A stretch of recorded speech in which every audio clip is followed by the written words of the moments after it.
Foreplay, presented by Barstool Sports, brought to you by our very good friends at Owens Mixers. Quite the debacle of a start, I must say. It feels like Foreplay is somehow in shambles, yet in 4.5 years of doing this show, this is the first time in the history of doing the show where our man Trent Ryan's career is double digits. So it is a monumental moment, a monumental show. You three are all in studio. I'm at Erin Hills in this lovely room at the lodge. Hello, gentlemen. How are we? I think that deserves a round of applause. Does. Oh, come on. Okay. That's really nice. Thank you. You guys Well have all, deserved. in different ways, you guys have all been incredibly instrumental in my golf career and in my goal to reach 99 or lower. So you guys have been there through a lot of the steps of the way. It's a big accomplishment for me. Feels like a weight has been lifted off of my shoulders. It just feels good. And I said it in one of the videos where I just want to be a quote-unquote normal golfer. And I understand that being as bad as I am at golf is far more the norm than being very good at golf. But you know what I mean when I say that, where whenever I tee it up, I just don't want to be the guy all the time who people are like, all right, well, that guy's going to just put up a huge number. And I don't want to get too carried away either because I've only done it once. But I feel very confident in my skills right now. John Tillery, he's the man. He helped me construct this new swing. He helped me with course management. He helped me every single step of the way. So he deserves a lion's share of the credit. And it just feels really good, quite It's honestly. a huge weight off your shoulders, I Yeah, would say. big. Trent Ryan, I mean, you as an adult human being, how often do people really set their sights on something new, a new goal? Usually you get pretty set in your ways. You become who you are. You're not going to accomplish anything new. You're not going to go too low, too high. You set out, my friend, to break 100. You went down to, Georgia and tried, literally went Tuscaloosa? into a new world. You, Iowa boy, corn boy, went into a new world. You're stretching upside down. You're trying new things. You're standing on this fucking tee that's like its own circle. You're what, like wake surfing. You're doing all kinds of stuff in an effort to get yourself out of your comfort zone, change your swing a little bit, learn what needs to be learned. You're going to 5-iron golf. You set your sights on something, and you accomplished it. So well done, my friend. Thank you. And I don't feel this way anymore, but there were stretches during this process where I thought, what did I get myself into? Because before, when we would go out and I would shoot the high number and, you know, that was just sort of what it was, I didn't get that frustrated because I was like, this is just what I am. And this is how I play golf. This is what it's going to be like forever. But then when you decide that you want to improve upon something, the pressure gets amped up a little bit and the expectations get a little bit higher. And I got more frustrated during some of the breaking 100 rounds than I had been in the past. But I'm okay with that because I got much better. My swing is better. My golf game is better. But in the moment, there was a part of me that was like, did I take the fun out of this by trying to get better at it? Yeah. And that's not the case anymore. But so it's just, 95, I feel really, really, really good about it. You also brought people into your life to help. Like Frankie was almost, I would say, your caddy, your roll dog through the whole mission. Pretty JT much. was your coach. All the viewers that went through kind of each and every episode with you, every shot. Like that, I saw that pressure almost mount on you of just, I want this. I want to say I did this, and I want JT to be proud coaching me. Like, Right. Now you're bringing people on this. And there were some dark times because, as we all watched, there was times where it looked pretty good, and then it got bad. I But fucking now- suck. I suck. There were times when I heard you Yeah. just saying that over there, and I was like, man, we've all been there before. Yeah, we've played a lot of rounds of golf together, you and I. Yeah. Ton. And I've never really seen you get down on yourself. You're always the kind of guy that we can always say that we don't have that bone in our body. Like Trent's just the only guy that can let the punches roll right off of him, and he just doesn't take them home with him. He doesn't care about what he shot. He doesn't care about how many balls go out of bounds. He just wants to go home and just like have a good dinner and eat some Sour Patch Kids, and it's over. Like you don't take your game home with us, which I think a lot of amateur golfers unfortunately do. Or you could look at it the other way where like we care enough to get back out there and grind. And I think you got that feeling halfway through this where you're like, oh man, like I'm taking this home with me now. Like I'm thinking about it. Like you would text me like, I cannot believe I put up 116 or whatever the number was. Like, can you believe how many strokes that is? Like I'm not even close. So I started to see like you really starting to care, and it's awesome to see you finally come through with it. We knew it was going to happen within the next round or two. We felt it. Yeah, I'd been playing better. I just had course management. Like, talk us through like what you thought. Like, when did you know it was going to happen that day at Garden City? Did you know like the time you woke up? Like, no, I did not, and I didn't know until pretty deep into the round, and I especially didn't feel that way when I made an 8 on 1. Yeah. Were you scoreboard watching? Were you scoreboard watching? I try to do as little of that as I possibly can, and that's always the mindset going into it. But then when you make an 8 on 1, it's already like, oh man. Sometimes that frees you up though. When you play your worst early, you get a little more careless. Let's just see how it goes, and sometimes it can free you up. It sometimes it does. It didn't. No, because I just with the videos that have been coming out, and this isn't the right way to think about it, but as people who put videos out, like I remember in the last video where I played well on the front, and then I had 2. 8 and 9 were bad holes, and then I just fell apart, and I didn't get it done. And I know that there's going to be a lot of people watching, and people are going to have a lot of tips, and it gets to the point where you get motivated by you just want to play well, so people stop sending you so many tips. And I got to that point. I would say when I knew in the round that I finally did it, there was a pitching wedge that I hit on 16. I remember when I hit that and I hit it onto the green, I had a birdie putt upcoming. I was like, all right, I'm going to make a 5 on this hole. And then when I really knew is on 17, I sprayed my tee shot right. You avoided the bunker. And I avoided the bunker. And somehow. Because I had lost my 56 because I had left it somewhere on the course, which is, of course. And in that moment, it would have been a very nice, easy 56 for me. And instead, I had to like chop a 52, and it got over that bunker, and that's when I knew. See, I think it's even earlier. So thank you to all the viewers, by the way, of just outrageous numbers on this fucking video series. Nothing's lower than like 230,000, like 250,000 views on every single episode. Had 12,000 people watching live. I think it went up to like 14,000 live. We were pushing to it all night. Yeah, you're a TV star. I mean, you just carry your own TV show. The chat was live that night on YouTube. I mean, people were going crazy. Rick said that to me at one point, and I had never really thought about it that way because I still kind of don't. But he was like, "You just have a TV show where every week hundreds of thousands of people end up watching your episode," and it made me feel weird when I thought about it that way, but a lot of people were watching this YouTube series. You're like a solo star Frankie's kind of like a little co-star. He's like helping out, and some of them other people pop in here and there, but you are like the lead role in a TV show that is an hour long per episode ish, and hundreds of thousands of people. Yeah, you're just a TV star, my man. That's just what that is. And I know sometimes I get caught up, and I've been shitting on the people who've been sending me nothing but tips, and I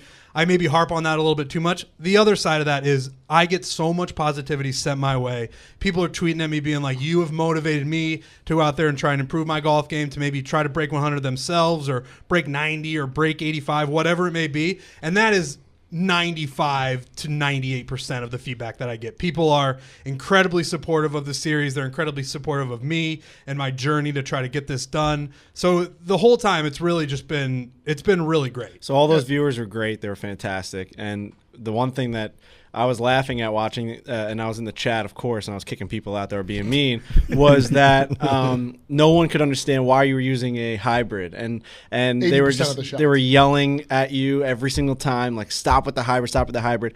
And when I knew that you were going to do this, and it really got real, was on 15, you ripped the driver just right down the cock of this golf course. And then on 16, again, ripped it right down the fucking throat. I mean, I've never in my life seen such confidence. You didn't swing one driver swing all day until the hardest holes at Garden City Country Club. On 16, they have this railroad track that we've been talking about for, I don't know, how long did we talk about that? 2 weeks. 2 to 3 weeks when we knew we were going to be playing there. I said, you can't go right. You cannot use a driver at Garden City on 16. He takes a driver out, hits it right down the middle. You end up with a birdie putt. So that's just the kind of confidence that you had. That's the kind of confidence that grew with you during the series, and that's just awesome to see. Well, and just to sort of address the hybrid thing quickly, I've found in the past that when I get out of a hole, and it usually starts with my driver where I just spray it and then I make a 9, and it's like, fuck.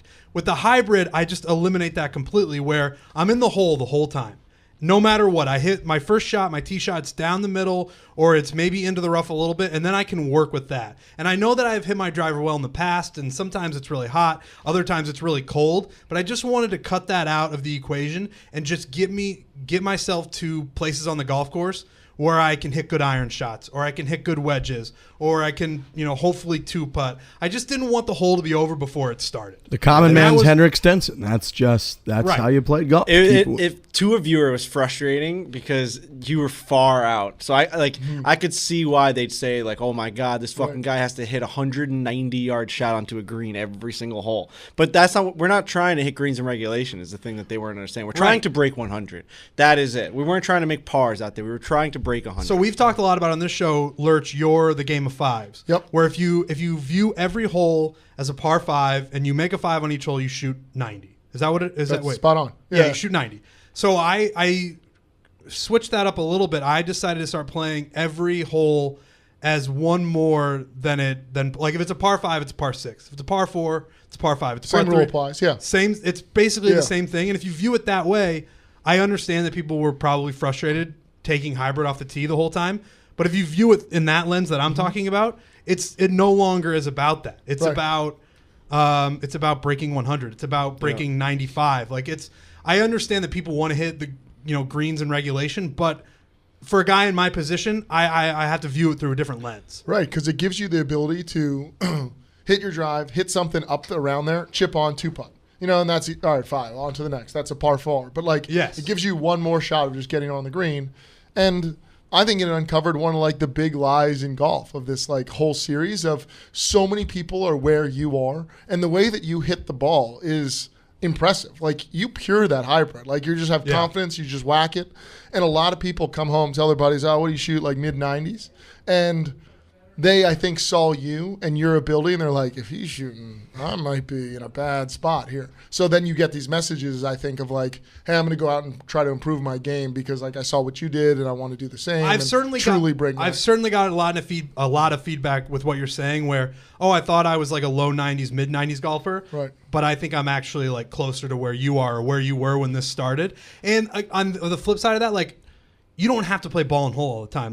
Don't play golf where you're going to be ball and hole and you're just grinding over it to see where your score is going to be. I am very much an advocate, and this show is very much an advocate of go out there, play, have fun, shoot whatever you shoot, whatever. But people are realizing by watching the series where, I thought I was a 90s golfer and I'm probably more like a 105 to 108 golfer. Right. I put 3 balls out of bounds, then I took a 6. You start adding those things up and it goes to an 11 to 13 pretty quick. 100%.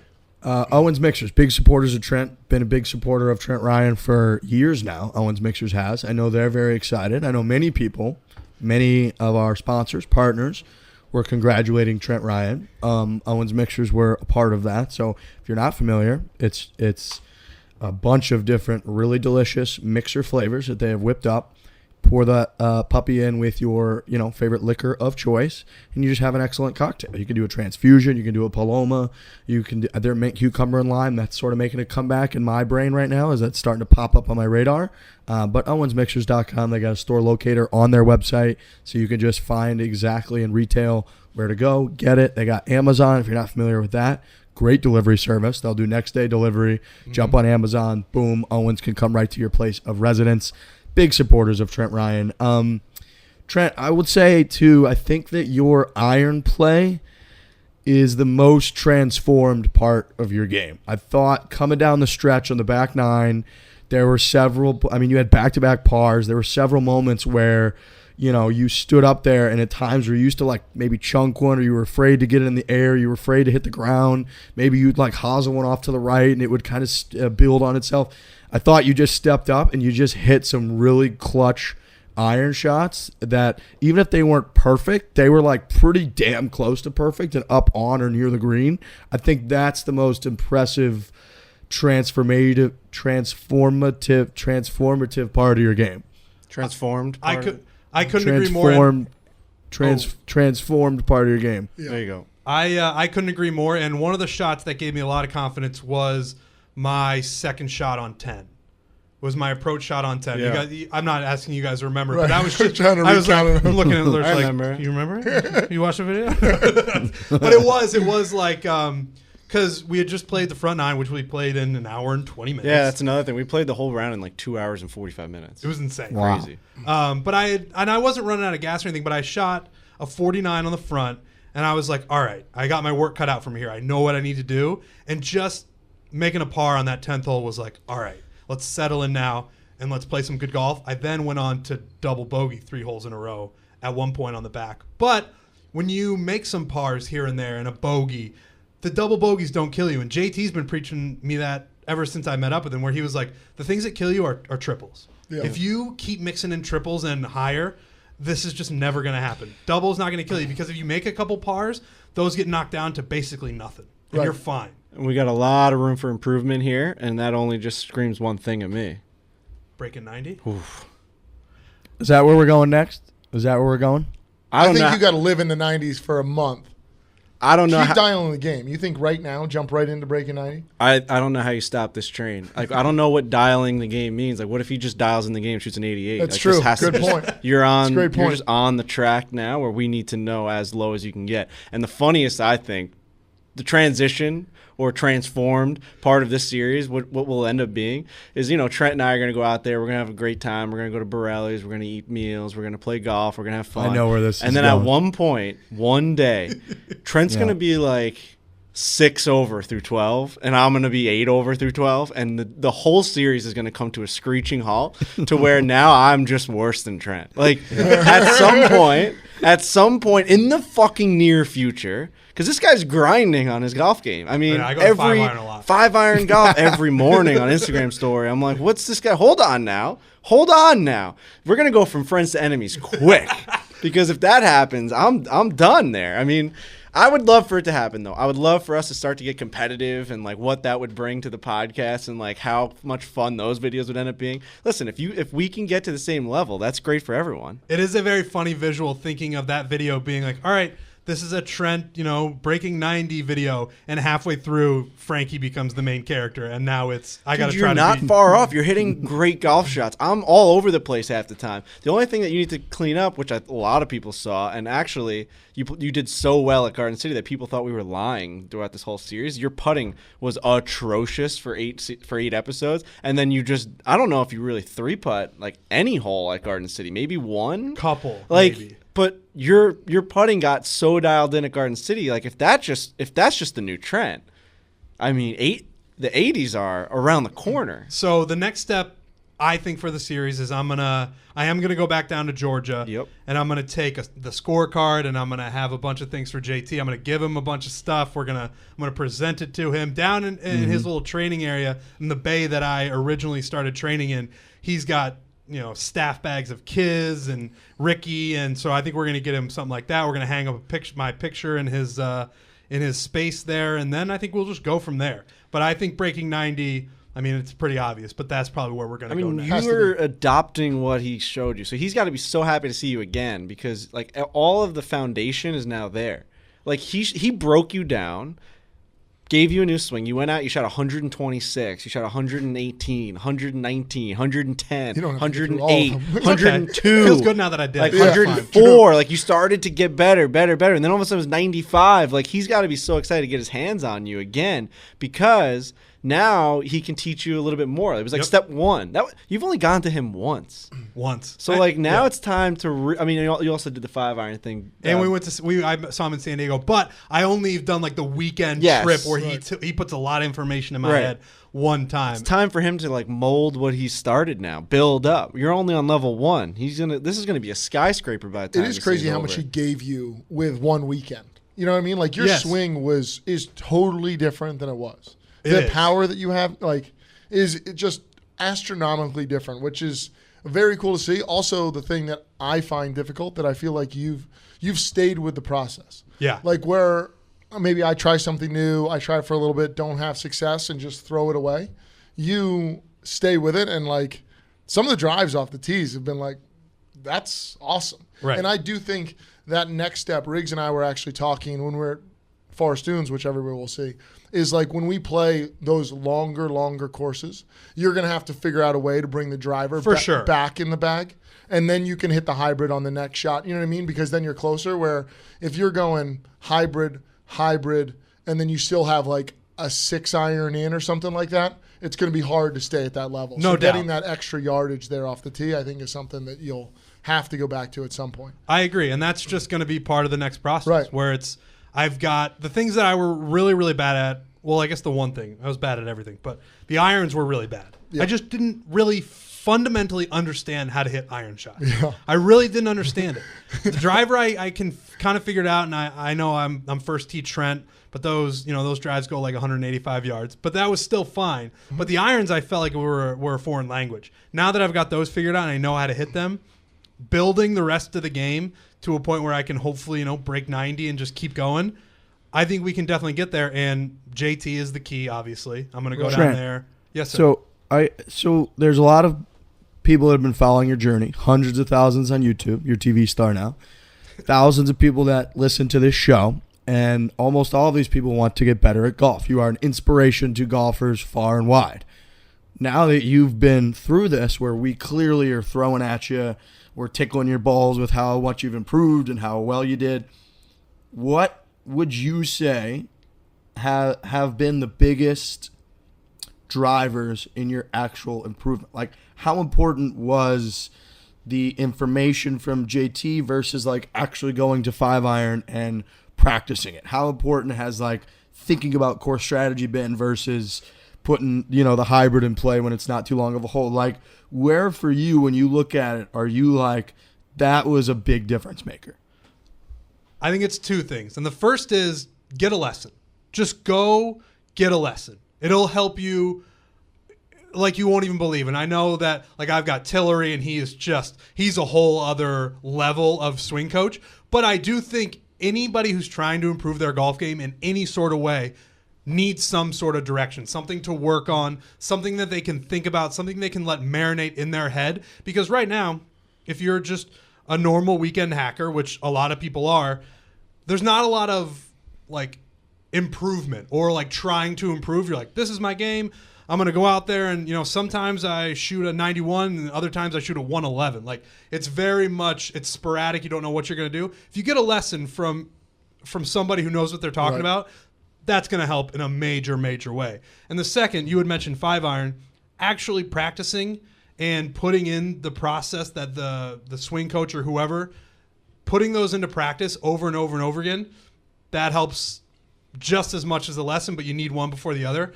Just being able to swing and like try new things, because we talk a lot about on this show where every time we go out and we play, we're playing.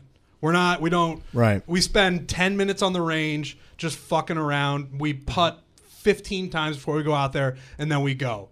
But actually going to a place like 5-iron, or if you don't live in New York City, you can go to your local place and hit balls around and have an actual goal. Because I used to, before I moved to New York, when I would go to the driving range in Cedar Rapids, wherever, I would just go hit balls. And like that helps to a degree. It helps to swing every single day or just get some swings in. But if you're not working towards something, you're not going to improve in the way or at the pace or the rate that you want to. So, I mean, those might sound like two obvious things where it's like get a lesson and then practice more. But that is a huge, huge, huge part of why practicing I play so more is not just hitting balls. It's like situational golf, right? Like I was just playing the other day, and I had a 75-yard like check down 56-degree shot from the middle of the fairway. And I said to my playing partners, I'm like, the last time I attempted this was the last time I had a 75-yard 56 check down shot in the middle of a fairway while playing golf. Right. I don't know. And then I sculled that one. I'm going to scull this one as well, or chunk it. Like I don't know what consists. I don't know what I have to do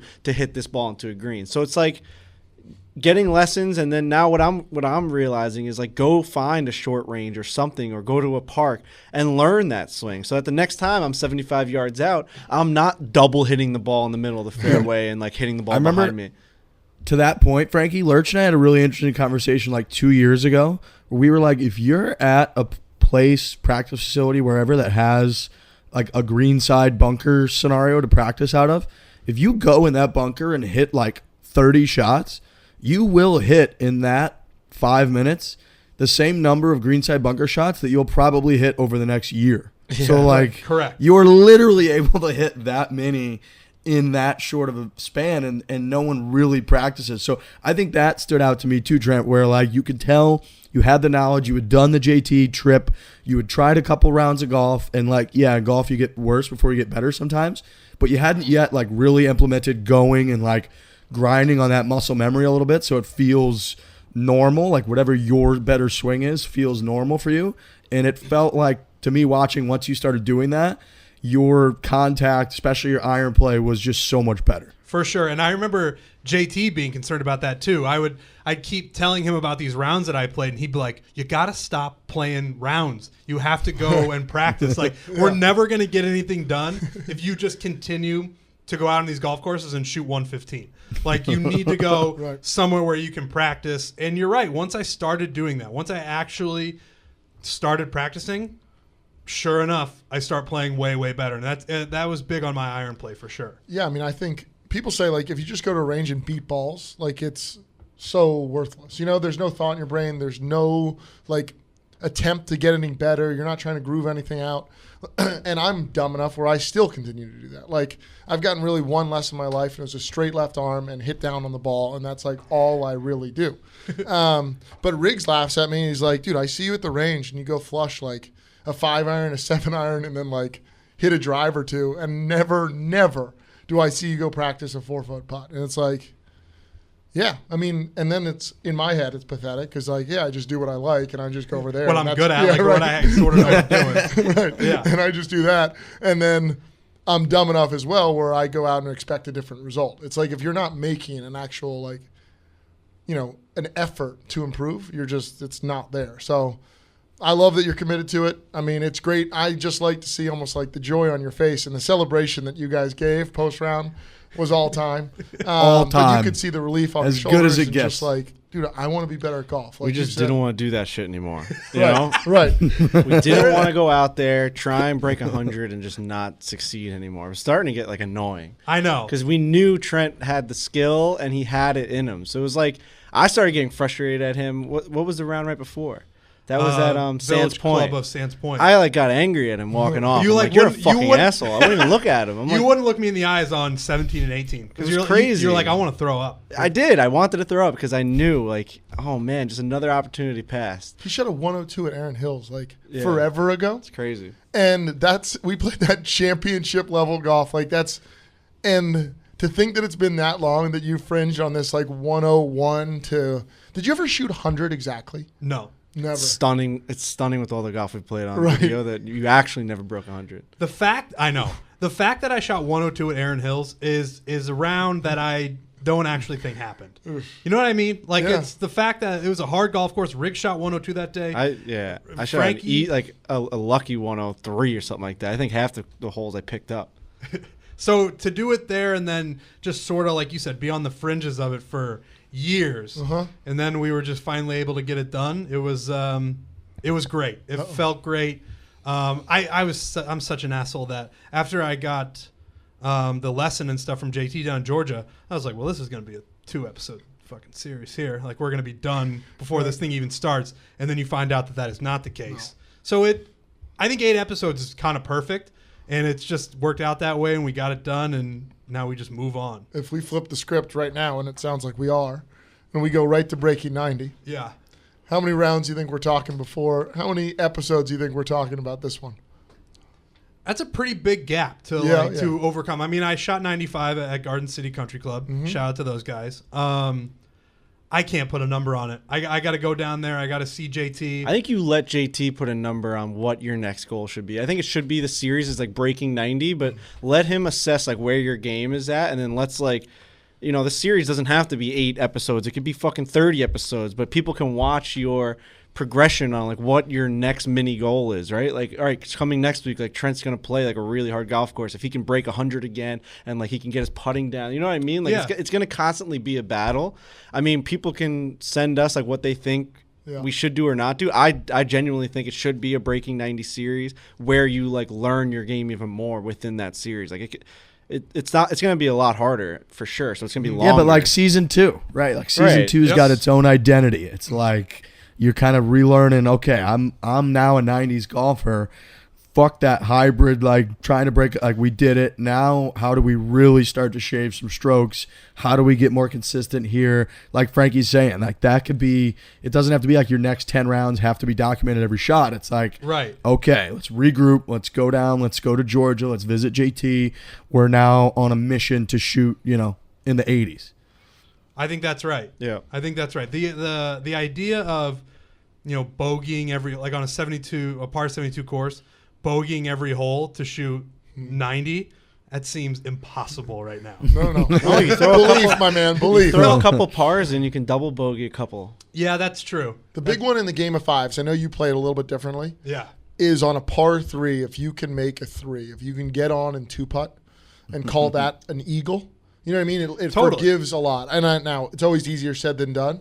No, but I have found that those mind games are beneficial. Because if you go out there and you're... Feels like you win one. Right, and if there's like victories along the way, because otherwise, if you're like me at my skill level and you're going out and you go to every hole and you think, all right, it's par 4, the goal is to make par here. Right.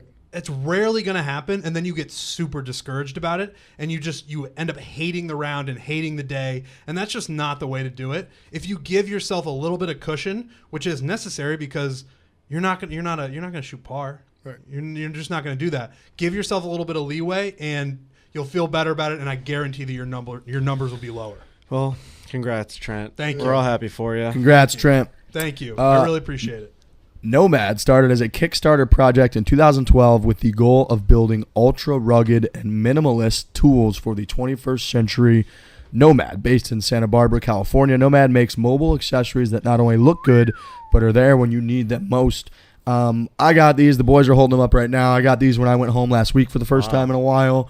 This stuff is cool. It's rugged. It's useful. I mean, look, the fellas are showing them all off right now. Yep. Dude, they Nice. also they have a little bit of everything. I've got the wallet, you've got the wallet, you got the phone case. They also have AirPod cases that are just brown leather, which I have. Those but I just are don't have cool. my AirPods I have it me. on mine. They also have a they probably sent this to all of us, but like The desk sit? where you can charge your phone and Just just set it resting. on. I brought that into the office and I just throw it on there in the morning and it charges all day long. Right.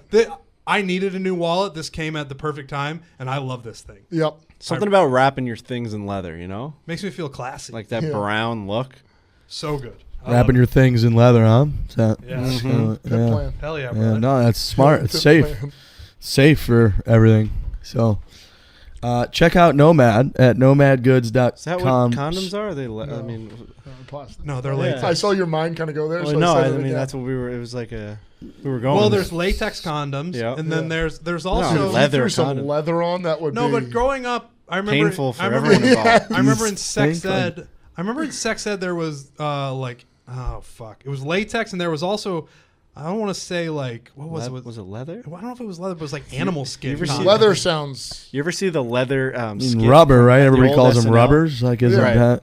Right. The old SNL Big skit difference. with Jimmy Fallon would be the Very. leather man. I never God, saw funny that one. stuff. Britney Spears walks in and she's in never all saw leather. Nomad has great stuff. They do. Check out Nomad at nomadgoods.com/4 to see what living the nomad life is all about. That's nomadgoods.com/4. That's nomadgoods.com/4. They got really cool stuff, so check them out. Boys, where are we at with our ping pong team? Ping pong levels, I skill, just crushed performances? Lurch. Yeah, mine's just fading, I guess. So he's no longer like a really good No, ping I'm pong player. just like sliding to the bottom. The Yeah. only claim that I'm going to say now Oh, boy. is it's ice cold in that room. Oh my god. So the ball doesn't drop the way it needs to. They're frozen plastic. The way I They hit were it. they were in Spider's little pocket. Well, They if were you saw me, I was always boiling trying. hot. I was always trying to get a warm one to play with. Lurch But yeah, lost no, two I mean, games today in the office. Yeah, no, I'm it's tough, fading. like to Yeah. walk in being like this cocky ping pong player and lose two Nobody's. games. I never made any claim. You may have made claims, but Everybody else has. a lot of people did, and I Yeah. think Riggs may have done that as well. I've where done that. I thought. Yeah, Lurch was gonna you hurt my reputation, I would say. 100%. I Yeah. thought you were going to walk like the way that they talked about you. I thought you were going to walk in and people were going to be like, "This guy should be a pro." Well, it is weird. I usually win a lot of ping pong games. In this office, I'm horrible. Pressure just gets to you. I think it's the cold. And we got a lot of killers in this office. I mean, feel like a lot Frankie of beat guys me are like good in this. 21-11. It was like No, you Jesus. ended up coming back. I It was can't get the ball on the 21-14. It was 2014. He got all the way back to 2019, Oh, that's right. and I Whoa. almost crumbled. I That's mean, right. 'Cause I wouldn't just have play made this, this like, podcast tentative if I lost style. that one. 2014, I was on top of the world. I started killing some. They were hitting the back wall. I Right. was screaming at myself like, "Do not do this." I didn't do it. I So, won. anyways, Tough. yeah. Yeah, no, we're Well, doing the in- Olympics. We're doing in- like ping pong Olympics right now, so it's fun. I actually don't know who ended up winning. They're doing it right now. The finishing touches. We've been playing since 2:00 in the afternoon. It's now 6:55 on Monday. It's a long It's stream. been a long day of ping pong, so we'll see who ends up being the victor. Well, Lurch in Newport, I thought you were red hot. You were taking everybody out. Now, Nice warm granted, table. There's just camp. it's going to be tough for people to buy into the warm we're table. playing on argument. as cold of a table. Just Super everybody's tough. playing the same table. Is your side colder? 100%. But I just hit every ball out. Every one. Just I didn't get the spin on it. Didn't get the rotations. And Wasn't fly it off. last time you blamed the paddles too? Like Yeah. you're always blaming I something. will say he's become. You're getting quite the reputation in that Still like Streams this. room that you are a big complainer. Fine. First, he said It's my Jake only- Marsh was putting his hand on the table. They had to go to No, the no, I tape didn't and do look that. at it. I said he Then, did- then he with tossed I it 'cause serve, it he felt says so they're low. falling off the edges of the tables, and like Hank's just Well, like, do you remember the last time I played? I got like called on every foul possible. I don't know, man. Usually we just go in there, play ping pong, and leave. Well, You know, we just play some pong. Right. You, no, you no. brought your own paddle. He brought his own paddle with him, which is tough to lose to me. You know, I just picked one up off the floor and just beat him. right. No, no, You no. like went to Modell's and like, 100%. bought a fucking paddle. Yeah. You like the Totally. sound. It's tough. Just, I mean, it's a bad performance. There's no way to fight that. Yeah. And I'll throw a couple excuses against the wall and That's see what fine. sticks. One of Right them now, will. I'm going to hold on to the cold. It was the, Right. 'Cause I think the at this plastic point- ball gets too cold, doesn't get the It's a rotation. 3-star ball, by the way. If you had never played Yeah. and refused to come in here and Would have been play, better off. bro, it would have been a legend. Yes. It would have been like, this guy, he just won't even come in. You gotta come He's to a my table. mythical. You got to come out where he is. But now you just go limp out of here. Oh, big limp. Yeah, Almost both legs are broken. tough. Yeah. Okay. You lost to Frankie Borelli and to Jake Marsh. Is that who you lost to? Yep. And Hank. Yeah. Only guy I beat was PFT. Right. And even that, like, I had to change up styles and like just like kind of lob it back to him. But he's got no power, so it kind of worked. But Tough day none in of the my big office. offensive shots. It was just, I mean, I lost badly. Okay. And I didn't really even feel very competitive on the table, if we're being honest. At least you're owning up to it. No, I mean, it was gold. No, I used to now you're tell not people. owning up to it. That I take that back. You are not owning up to this whatsoever. You're like, I can't play in a meat locker. I told people for years, Lurch is the best ping pong player in person I've ever seen. And there were times, I think Frankie was even there with me, when we went to that fucking bar in Fat the cats. Fat Cats, and Lurch would just run the show down there and I've dominate seen you people. at 5-iron. You crushed people lefty. And then Five I was like, iron, this guy- yes. good And I was warmth like, in there. he's unbeatable. And then you come into the office, and it's fucking Phil Mickelson at Wingfoot. So you can't, Yes. you're collapsing all over the place. It's like, I don't know. It's just I will my, say, you guys have long said that I'm not a cold weather golfer. My body doesn't work in the cold It's not weather. that cold in there. I mean, we're talking about an Really? office setting. Like this is it cra- Arctic Well, no, temperatures? I'm What saying- was it, like 71 degrees in there? I mean, 66. how much lower could it get? 66. The door's constantly opening. We got a bunch of bodies in there. The body heat alone. The balls. Also, are you floating. got to be a 66 room temperature guy. Like that's, look I at like you. to sleep in that weather for sure. That's Yes. good sleep. He's acting like it was 35 degrees in there. Like Could we have played been. in a fucking Somebody meat get their locker. phone and check it out. It is ice cold in there. But yeah, I mean, to You're put a bow on you're it. taking your losses like a champ. Put a bow on it. I lost. It's really cold. You didn't show up in the ping pong Olympics. It happens. You No. know who did show up in the Olympics? Jake Marsh. Xander Schauffele. Yeah, you did. He did. All right, congratulations to Xander Schauffele winning gold at the Tokyo 2020. They're calling it the 2020 Olympics. You They can't How do you fool feel me. about that? How do you feel about Can't that? fool me. It's 2021. All right, I have a question. When's the next Olympics? 2024. Yeah. So they're trying to summer. do it like so in 100 Right. years, since this is an ancient There'll be Greek an asterisk next thing. to it. They like the history of it. I think they want to go back and say it was 2020. I think that it adds a little charm, the fact that it's happening Definitely. in 2021. Definitely. Just like in MLB or maybe NHL, sometimes they'll like in the year like when something doesn't happen, they'll be like the war or something like that. Yes. Like they'll skip a year because I think of, it like, might the say that on war. like the claret jug. I think it might Yeah, I be think just it- like right. the war for 4 Right. years, Well- and you're like, oh yeah, yeah. the whole And world it's- was at war with each other, so there I wasn't agree a with golf you guys. tournament. It's just a marker of what is going on in the world. Correct. Like when we, in the future, when we watch old highlights of baseball games or basketball games from this last year, it'll be like, oh, why are there no fans? Oh, that's right, a pandemic happened. Same thing with the Olympics. It can be the 2021 Olympics, and then someone doing the math in their head be like, I thought it was every 4 years. Why is that one a little different? And then they can go back and they can learn about what was going on at this I time. mean, at this rate, if people don't know what 2020 is going to be one of the most famous years of all time. No doubt. So the fact that they had to dance around it and also act like they defeated COVID, like, you know what I mean? It's kind of like You're not allowed to do that. You can't say that you put on the Olympics in 2020. You didn't. Like Nothing happened in It defeated you for the year. You like had to move it to the next year, and now you're just gonna like in 100 years they're gonna think it just went off without a hitch. Come on. I hate it. I fucking hate that hate they're it doing so that. much. But are they gonna call this the 2020 Ryder Cup this year? they can't. They absolutely can't. They better not. They shouldn't. 2020 did not happen. You didn't have a Ryder Cup in 2020.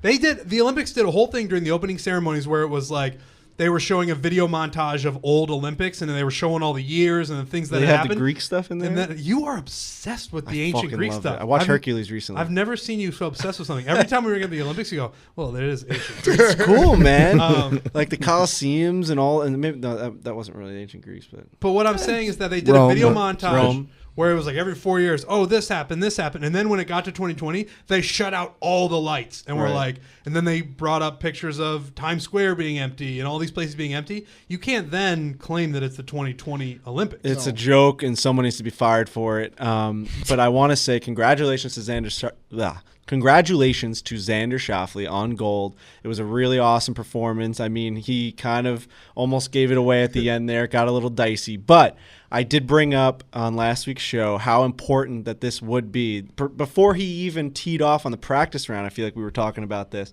that Xander Schauffele was the one to watch because of the story with his dad. And we've talked to his dad, Stefan. Is that how he's pronounced his name? Stefan. What a story out of him. He was this German decathlon athlete.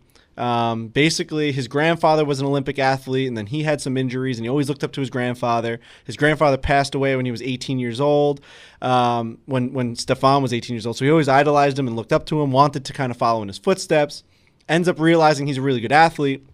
Says, I'm good at a lot of things, but I'm not really great at one thing. And the German team was like, well, there's a decathlon. He like didn't even know what that meant.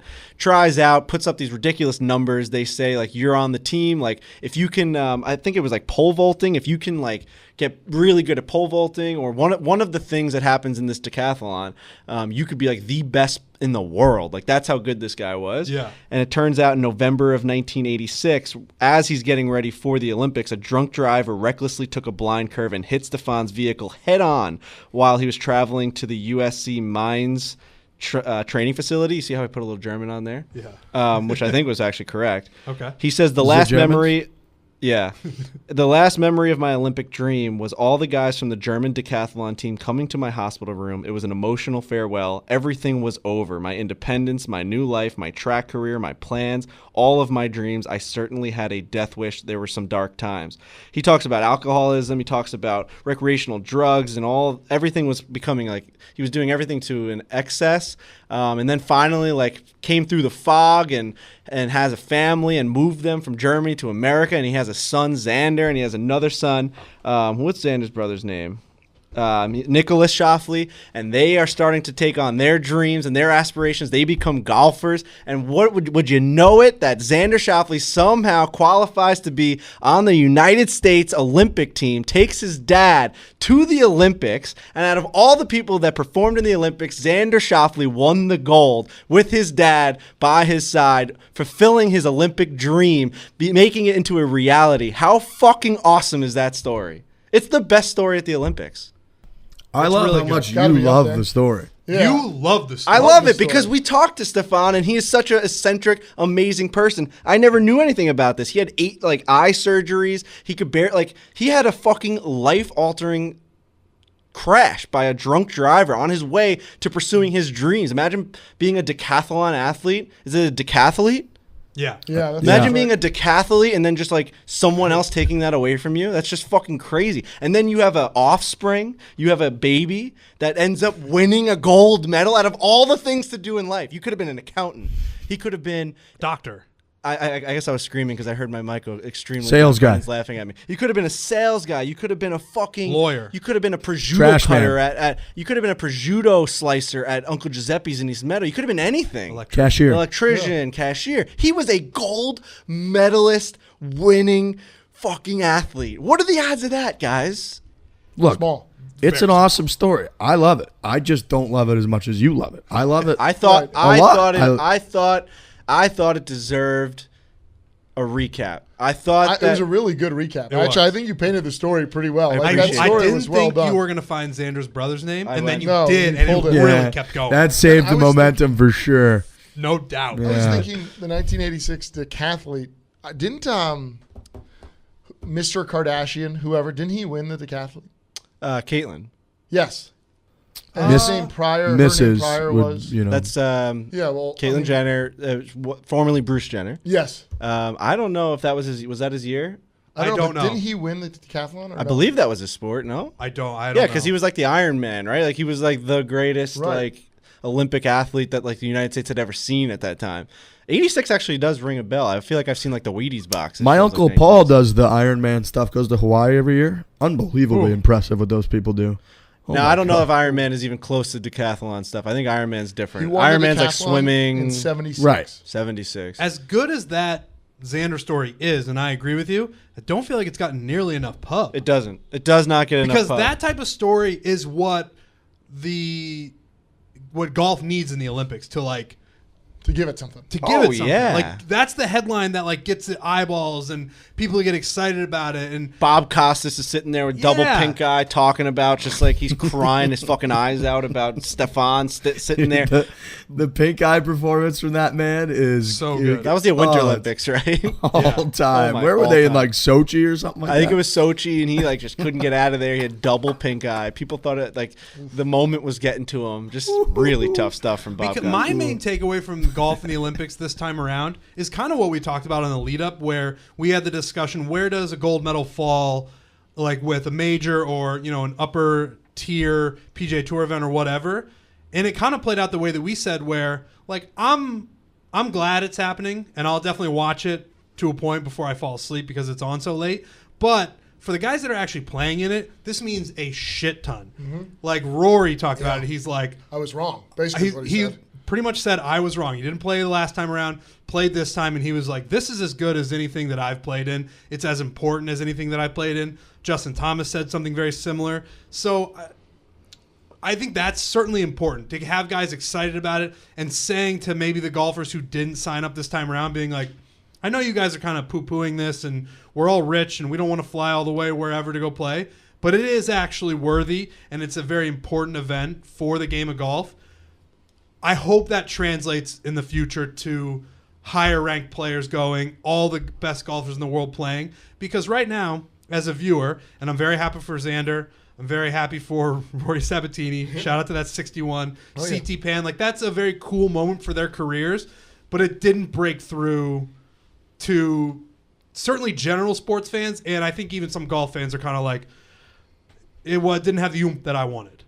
Yeah, I think if people like Rory give it its due, and then you think it's only once every 4 years, so you have less of a chance to win that than you do any other major, and I think For sure. from that standpoint, as generations continue to go on, like as a kid, they were never ever thinking I want to win the gold medal in golf. Right. So this generation is kind of in like middle ground, if you will, from my standpoint, where they're always looking at the green jacket, the claret jug, whatever the case may be, where maybe the young kids, certainly in the U.S., wherever, see this gold medal and see Rory talking about it, and now they dream of a gold medal as a golfer too, and that becomes part basically of the targeted trophies, if you will, of one's career. So maybe it just takes a little bit to change.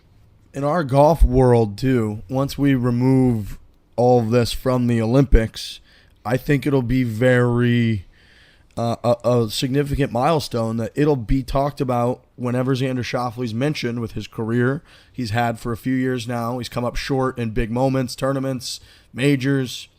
It'll be his crowning achievement until maybe wins he's the gold medal winner. Like that'll be, and I think that again, taking that away from Tokyo and then putting it in the silo that is like golf media and the golf world, that is going to get referenced for the rest of his career, especially the next year or two while the Olympics are still fresh in everybody's memories. And I think that that's very cool. Now, whether we get to another spot in 3.5 years when we start talking about guys going to the Olympics or not, if people remember it, if it's fresh, whatever. But I think, like to Frankie's point, I mean, Xander tweeting out those pictures all week, from the crash, the newspaper clipping, then from the driveway with him and his dad, like that added such real genuine sincerity towards him wanting to win, and then he did win, and it was like, oh, this is huge to this guy. Like Justin Thomas talking about and tweeting about how much it meant to him. Rory's comments just being like, I'm wrong. Rory's the best, by the way. I do think that's going to go a much longer way for whatever reason this cycle around in growing the Olympics for golfers in the future than it did even the last time, and hopefully it sticks because it was extremely cool to watch him hit that 4-footer. By the way, does anybody on this show make that 4-footer to win? Nope. The Olympic gold medal? Right in the heart too. Never had a chance. No chance. You found another fact. Well, I no. can see you scrolling. Well, no, I wanted to make sure that I had all this right because Eamon Lynch put out an outrageously good piece on Golf Week this weekend about just like basically the things that we were talking about where like everyone always has a problem with something in golf or sports, and we all like to find like the worst in it, but like for the people that are actually like attending it and trying to win, it's got to be like the coolest thing of all time. And he had this one thing in here. First of all, he's like the greatest writer of all time. I'm starting to read more of what Eamon puts out, and the way that he can like make you picture, what's the word? Like he like can paint the picture of what he's talking about so well that you're like, I mean, I read it like a fucking J.K. Rowling book. I feel like I'm reading fucking Harry Potter. He draws you in. It's crazy. He also sneaks in a couple laugh out loud funny lines in most of them. Dude, usually this when is he one writes of them. about Bryson. Well, it's not funny, but it's just the way he writes this. He goes, some contend that the worthiness of golf as an Olympic sport is determined not by the stature of its competitors, but by those who stay home. Thus, when Dustin Johnson sat out of these games twice, it was entered as evidence that no one else should even bother either. This grasping at strawman mindset would grade restaurants on the views of people who don't even eat there, which is so true. Like we see like a Dustin Johnson doesn't want to go there. Dustin Johnson's never played or like doesn't want to play for his country or like he doesn't know what it feels like to play in the Olympics. So, but we're taking his sitting out as evidence as to why it's not cool. And we're seeing that across the board. Every single time someone drops out, we're like, oh, it must not be awesome. And we said that as guys were dropping out on this very show. We're like, well, if these guys don't want to do it, why should we watch? When the people we should be listening to are people like Rory who had their minds changed. Where he sat out and was like, he had a whole host of reasons, but he was like, I'm just not going to do the Olympic thing. Does it this time around, and he's like, I can't believe I ever missed this. Right, and then he goes, and then some people say we should have amateurs in there. Maybe that will help spice it up. He says, would you have liked to watch top amateur ranked Kita Nakajima was chasing gold rather than his compatriot, Masters champion Hideki Matsuyama? Like, these names are in there. They're enticing. They're fun. Guys are trying to win gold for their country, for themselves, for their team, for their dads, like fucking Xander Schauffele. I'm telling you, I really think that the Olympic golf took a huge step forward with this. I think because of guys like Xander and because of the storylines, we're going to see that guys are going to care more. The timing really sucked. I didn't watch most of it from 1 o'clock in the morning to 4 o'clock in the morning because it's a nightmare to try and watch fucking golf from 1 a.m. to 4 a.m. on a fucking Thursday or Friday. Yeah. I mean, you have to sleep. I mean, it's crazy. The timing was outrageous, but it got me gassed up, as you guys can probably tell. I'm gassed up about Olympic golf. I would love to go to the Olympics and watch golf and see what it does to these guys and see how it affects them and like how much. We're gonna get you to the Olympics next time, Frankie. Bro, he talks about like it doesn't have to be. Again, I'm quoting fucking Eamon Lynch again. Not really quoting him, but I'm gonna take some context out of it. He says like Novak Djokovic doesn't say the Olympics is one of the Grand Slam majors. He doesn't compare it to winning Wimbledon, but he cares so much about it that it is. He leaves it as like it's a nice addition to his career, and that's like a cool thing to be able to watch someone want to do. What are you guys doing with your little snorkeling? Paris, baby. Paris? Yeah, that's where we're going baby. Next. Paris, we're going to Paris. Frankie. You're going to Paris. Paris? Oui. Oh my God! I'll dominate Paris. I look like I belong in Paris. You do. You throw those little blue shorts on me that are rolled up in my dainty legs. Maybe I'll grow that mustache again, and I'll walk around with a cigarette in my mouth and like a really really thin T-shirt, and everyone's gonna be like, "Look at this fucking Frenchman!" Yeah, oh my God! I'll eat so many croissants. There you go. I'll eat so many croissants you'll fucking make your dick fall off. Ooh. And think about the next time, fingers crossed, there will be fans there. This time around, it was an empty golf course. Will I still be alive by then? What year is it? 2024. Yeah. Hopefully my heart can keep pounding I think through this you're gonna be prosciutto. all right. You know how sometimes you think about that? When there's Of big course. events, am I going to be there for it? I used to think about that for Christmas. Am I going to wake up tomorrow? Yikes. Or like a big like that. vacation. Like, man, I hope I make it There you go. tomorrow. Stay with the hope. You know what I mean? I Stay hope on I the can make positive. it. You guys have never felt that? No, Like, absolutely. come on, Trent. I really have. A You little look at an bit. Definitely. event. Every Christmas? You're No, instead like of a big night. Like you're going to Disney tomorrow. It's No, like, I but- hope I don't fucking die tonight. But the Olympics are a perfect example. It's something Christmas is a little too often. I'm just thinking like Santa's like you should be But thinking what of I'm Santa saying- and his reindeer. You're thinking about staying But the alive. Olympics are perfect because it is 4 or now it's 3 Right. years from now. Right, That that's fair. is like Wow. I could walk the outside show and get hit gonna by be a on? bus or whatever. Like so it. It's true. You got to avoid getting hit by a bus like 1,000 many times times. before So that. many Like that things You is. got to cross the street at That's Billy. a An lot. infinite amount of things. But what I think you guys are saying, and I agree with you, every little piece of this, the Xander story, Rory's comments, JT's comments, how cool it was watching these guys go down the stretch, watching Xander make those putts, they're all little bricks in this golf Olympics wall that I think if you just keep piling those up, people will take golf in the Olympics much more seriously, including the actual golfers in the sport. Agreed. I agree. Yeah. I agree, Cross country man. mortgage. Cross country mortgage. Very quickly, we got to do a little cross country action. Much like us at Barstool, they're a people first group of folks, organization, company. They're dedicated to the fundamentals of mortgage lending, which results in a fast, convenient, and less stressful home financing or refinancing experience. I know Frankie's been thinking about buying a home for a little Yep. bit now. I will be using this product, and when I do, I will come back to the podcast. I will let you guys know how my experience went. And I need to talk to people at Cross Country Mortgage. I need a mortgage. I need to buy a house. I need to move out. You know, it's time. Turn 28 August 13th. Living at home. Yep. Well, I Birthday had to month. move back because of the fucking pandemic, and then I just stayed there. 28 August 13th is my birthday. Friday the 13th. I have a question. Well, that's coming up. yeah, it feels like we were just there. Man. Well, Your birthday's every Cross Country It's Mortgage. like 11 months of the year. right. When you're doing something this big and you're spending this much money, you really want to make the right decision. And I've done a lot of research into Cross Country Mortgage, and they do seem to be the best in the biz when it comes to like helping you out with little things like this. Like, you know, they'll help you with like assigning all the extra little. I mean, it adds up buying a house and all the little extra additions and stuff. Like they're there to help you. And Cross Country Wow. Mortgage will help me. I know for a fact they will. If you're a homeowner or if you haven't refinanced recently, you could be leaving, Frankie, literally thousands, if not tens of thousands, if not hundreds of thousands of dollars on the table over the life of a loan. Rates are at all-time lows. They may never get this low again. So you call today for a fast, free rate quote. Our partners are going to save you a lot of money. Our partners over at Cross Country Mortgage. Reach out to them, see what they can do for you. When you connect with Cross Country Mortgage, tell them Barstool sent you. You go to crosscountrymortgage.com/Barstool to learn more about your future home buying experience or refinance your current mortgage. Cross Country Mortgage LLC, NMLS 3029. All loans subject to underwriting approval. Visit www.nmlsconsumeraccess.org. Again, Cross Country Mortgage, these are great folks. We've been working with them for a while. They're going to help you out in probably the most important investment of your life. I'm trying to see, and this could be completely wrong, and you guys won't know this because it's been years since it's been your 28th birthday. But 28 is there something? All right. Is there something to like a certain amount of years? What the fuck was that? Free- For everyone, What was that 27 shot at us? You guys Why? even remember Your what 20s. happened back then? Yeah, Is there get something your shots about- in before you die before Christmas, Frank? Seriously. Is there something about like every certain amount of years for everyone? Like maybe it's your 28th birthday. It's the day you were born. Like I was born on Friday the 13th.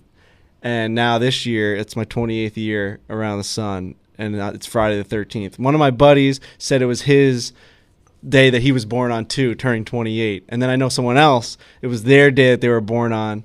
So I don't know if there's something going on. I think I might be wrong here, but isn't it every 7 days? Like my birthday, let's say my 31st birthday was on a Friday. That means my 32nd birthday will be on a Saturday. It always moves one day over and So over. would that be and every over. 7 Oh, years? so this is the fourth time you've 7, done 14, 21, 28. Yeah. Does that make sense? Or it. Could be. do we think that that's right? That's a cool little thing to know. Yeah. I'm It's your very- fourth birthday. But then I know you have to mix in like leap years and That's things what like I that. mean. So I don't know if what I said was right, but I know that it goes through the week, like Monday, Tuesday, Wednesday. But then some 22, days it can go 23, from a Tuesday to 24. Thursday or something for a leap year, Right. Oof. I don't know. But get back to us. That's like a what's up doc kind of. Your birthday's on Friday the 13th? I was born on a Friday the 13th. What does that make you feel? It just reaffirms everything I know. Okay. Yeah, it's fitting.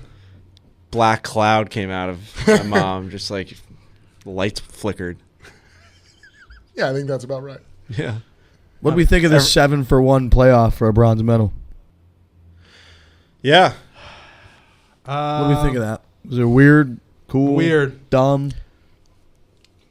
I think if Oh, I It's were a little too dumb. much for a bronze medal. I think dumb. If I were one of them, it'd be six people going for bronze. What? Wait, what? No, you explain.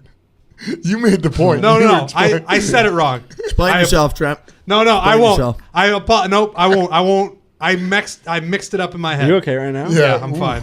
Yikes. I think What the is this Olympics, show though, in going through? general, We can't has things to figure out speak. with regards to the play that's offered. I think they could change it around a little bit Yeah. and make it more interesting. But no, 7-for-1, it's a little bit.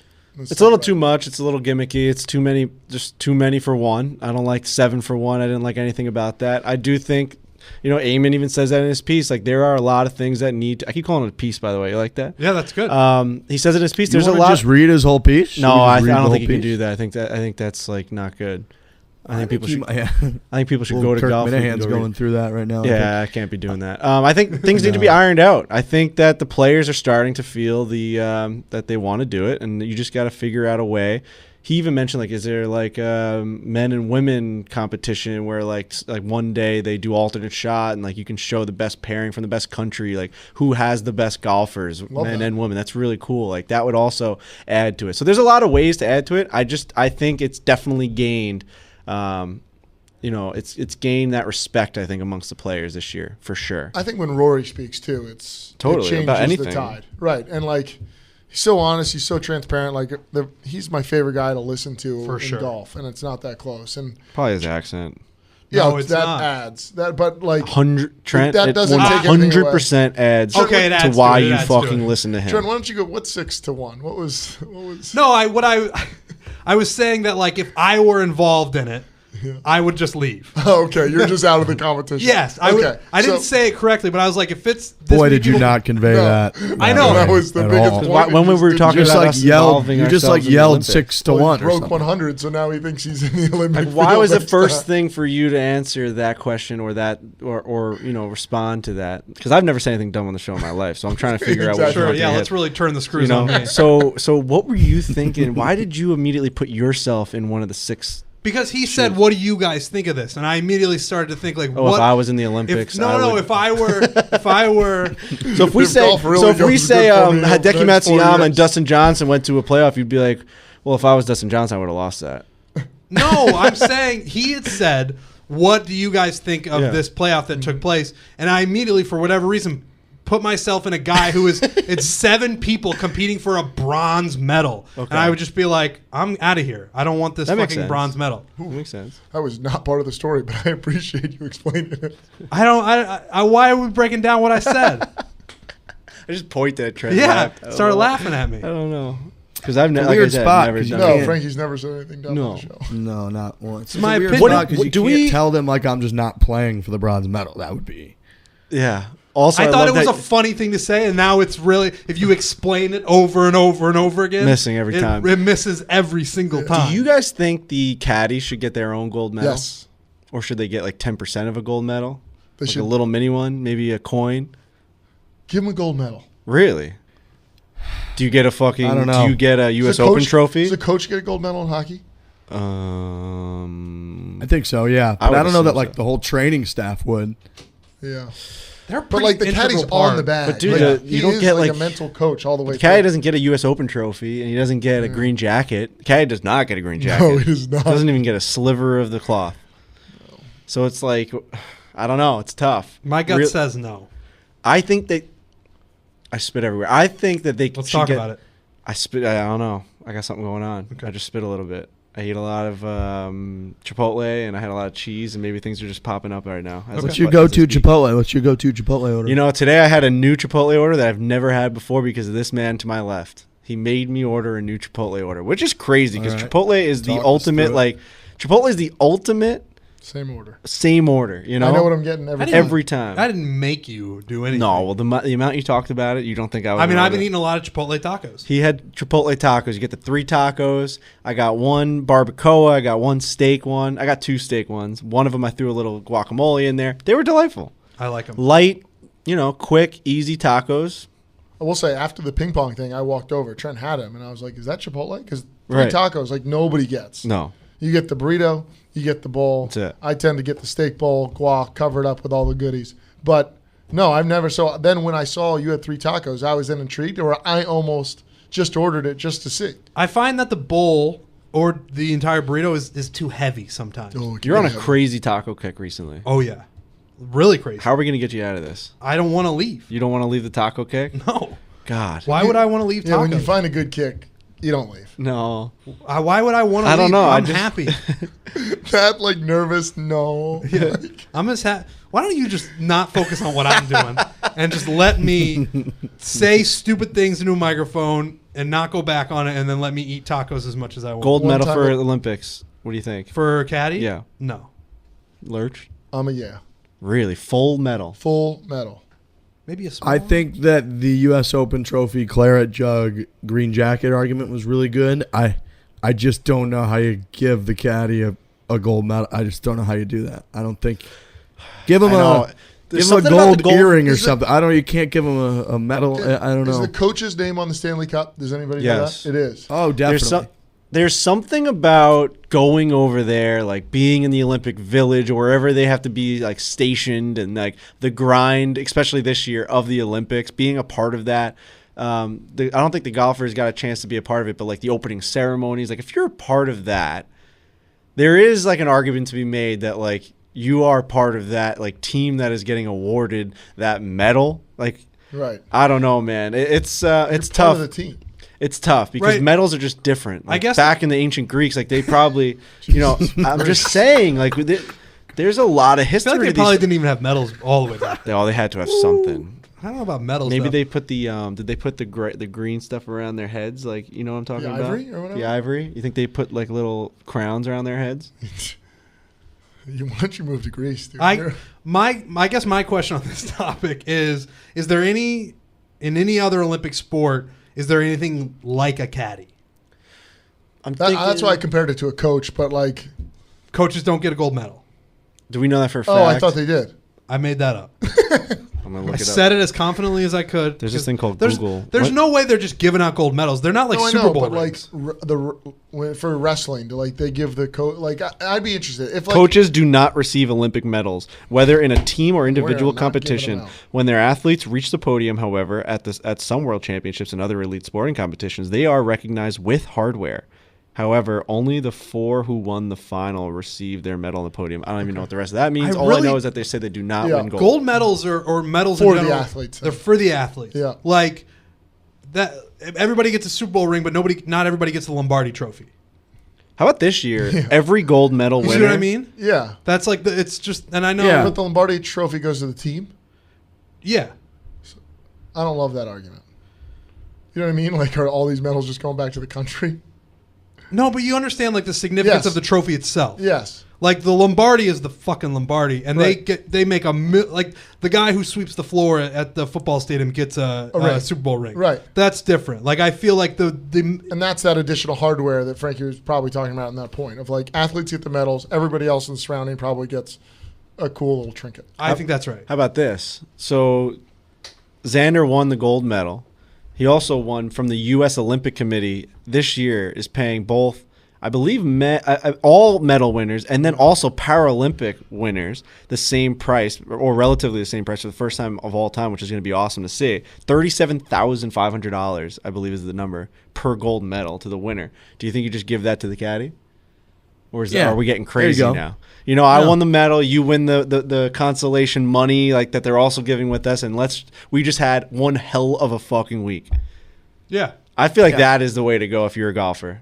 I'm into that. Give I it- also I think, I saw like him and his caddy taking pictures together with the medal. His caddy had the medal around his neck at one time. So even though they just gave him one medal, it's like they can share and take pictures, but his caddy doesn't get to go home with his own medal.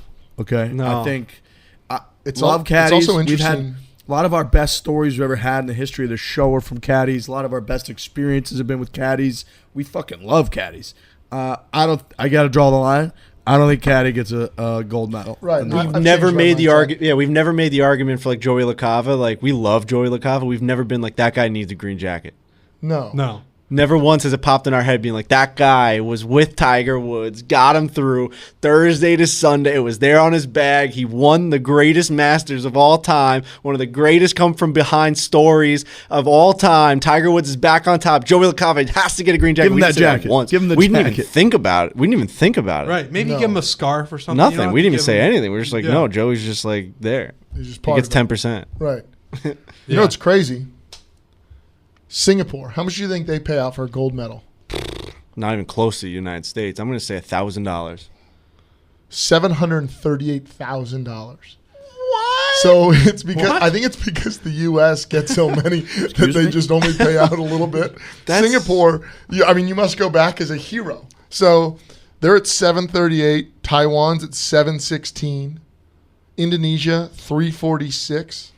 You also get 5 billion Indonesian rupees or whatever. Has any? Hell What's yeah. the country now? Singapore. Singapore. Have they won even one gold medal? Well, yet? that's the thing. They probably never. That's so Right. mean It by could be- Singapore. Right. It could be $10 billion. That is so mean. We are going to give you $1 billion if you win a gold medal. like, We all j- right, they just well. know they'll never even come close. We could be wrong. Maybe they're winning a couple. Yeah. I'm looking right now. They got 0 medals so far. This whole- Okay. Shit. Make that number as high as you want. Oh, yeah. Seriously. Who's our guys that are going to the front lines? Huh? What? The golfers. What are you talking about? They're going to war. Are they not? What? For the Ryder Cup? Is that what you're talking about? I thought that those guys had to get. I thought those guys had our to get guys. medal. Okay. Sung Jae Im, right? Thank He's you. gotta go. Jesus. Oh. Hello. I mean, You said our guys. yeah, from the podcast. I was thinking U.S. All right. We were No. thinking America, dude. We were doing the whole God, I country mean, thing, Frankie. And You, then you you just guys couldn't pivoted. think of one story where someone was going to war from golf? Well, there's going a lot to of war. like metaphors Trent, you wanna going hammer on him here. quickly? Like we're talking Why about you the just left Olympics. something out of the story. Like, how were we supposed to pick that up? You weren't supposed to pick up the two guys. I said, who are our two guys going to the front lines? It was like 2 shows ago. I don't know if you said 2. I think you said who are our guys going to the front line, which then it almost seemed like they were like going to visit Sung them Jae- and like so- support No. as like Siwoo Kim, Xander holds right? the yeah. Siwoo Siwoo Kim and Sung Jae. Sung and Jae Sung Im. Jae Im are just going to the army. I forget the end of that storyline, but they're definitely closer to going to it. but Right. I don't know. I don't know. I don't know for if sure. there's more opportunities Right. for them to. We got a lot of tweets about those guys. Almost just going not to the like I military. read this whole thing. It was I think it was Daniel Rappaport with Golf Digest who did a phenomenal piece on this, but he went through all of the history. People probably didn't think we could read before this episode. Definitely not me. Now we're talking about 2 different fantastic golf writers. pieces. Pieces. And it was in amazing detail about the ways in which you can avoid the military service in South Korea, and it's like none, to the point where if you even are in any way suspected of trying to, you risk being like culture shamed badly, and in a place where that's what they care about, a culture about like respect and honor. Shout out to Smitty Barstool.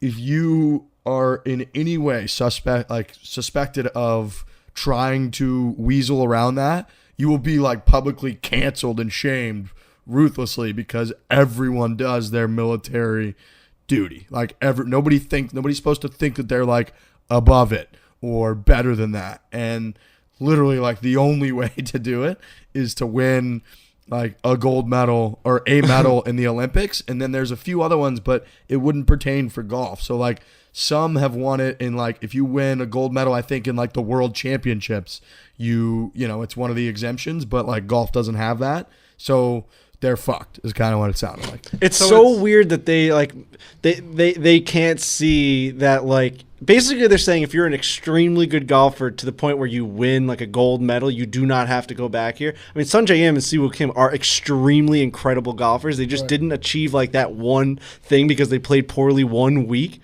That's so crazy to me that they can't see, like, they don't need to be going And again, to the military. it's a different culture, so they view things in a different Completely way than we different. do. But it's like having top tier golfers like that is great PR. Like, my God. you know what I mean? For the Like, country, you mean? Yes. Yeah. Wasn't Sung Jae Im like your guy to Yeah. watch for the next Yeah. 5 years? And Now I'll he's hold like, by that. Yeah, he's I going to mean, be holding playing- a fucking assault rifle. He's holding marching like an through Seoul, South AK-47. Korea. It is crazy though. There's no like Your guy's out. gone. He's Where- out of there. You guys- Like for that country, for support, it's like, yeah, I'll give you like 15% of my winnings over the next. Like if they just let him play, like he could do other support for the country, and that's just You just don't lost know your guy in our little Yeah, no, he's competition to the gone. military, right. which is just What There's a they risk you were- said you knew.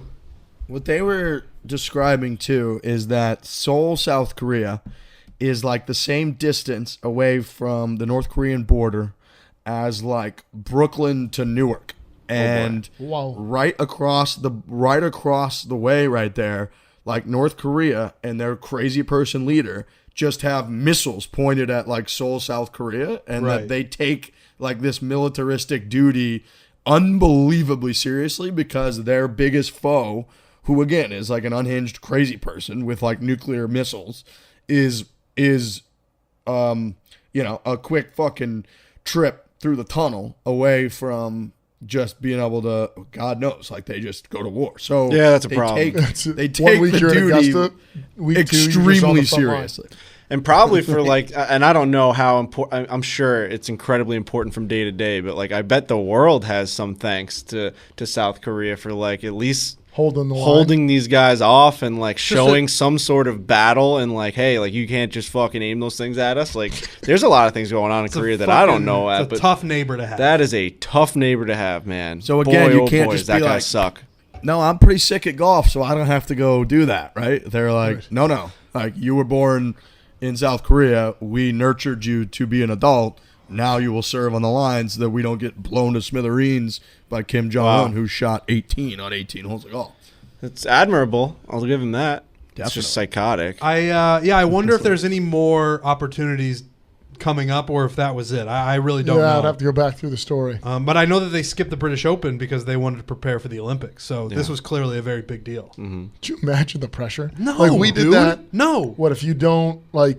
I don't know. Shoot par on a hole, somebody blows your head out. But It if was you missed do, the putts. oh yeah, it was 5 putts. Something like that. No, that was for the jail time. You get 10 million for every putt that you make. Every one that you miss, you go to jail for a year. Or maybe it But was then like we if you were changed the leading argument. the Masters with like a 5-stroke Right, lead and yes, you yes. lost like You'd get your head you blown get off. If on not, 18, yeah. right.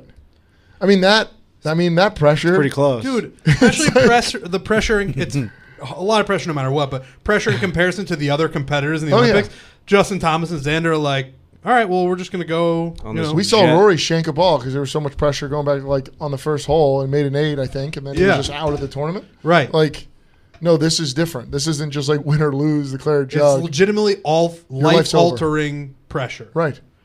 It's heavy stuff, man.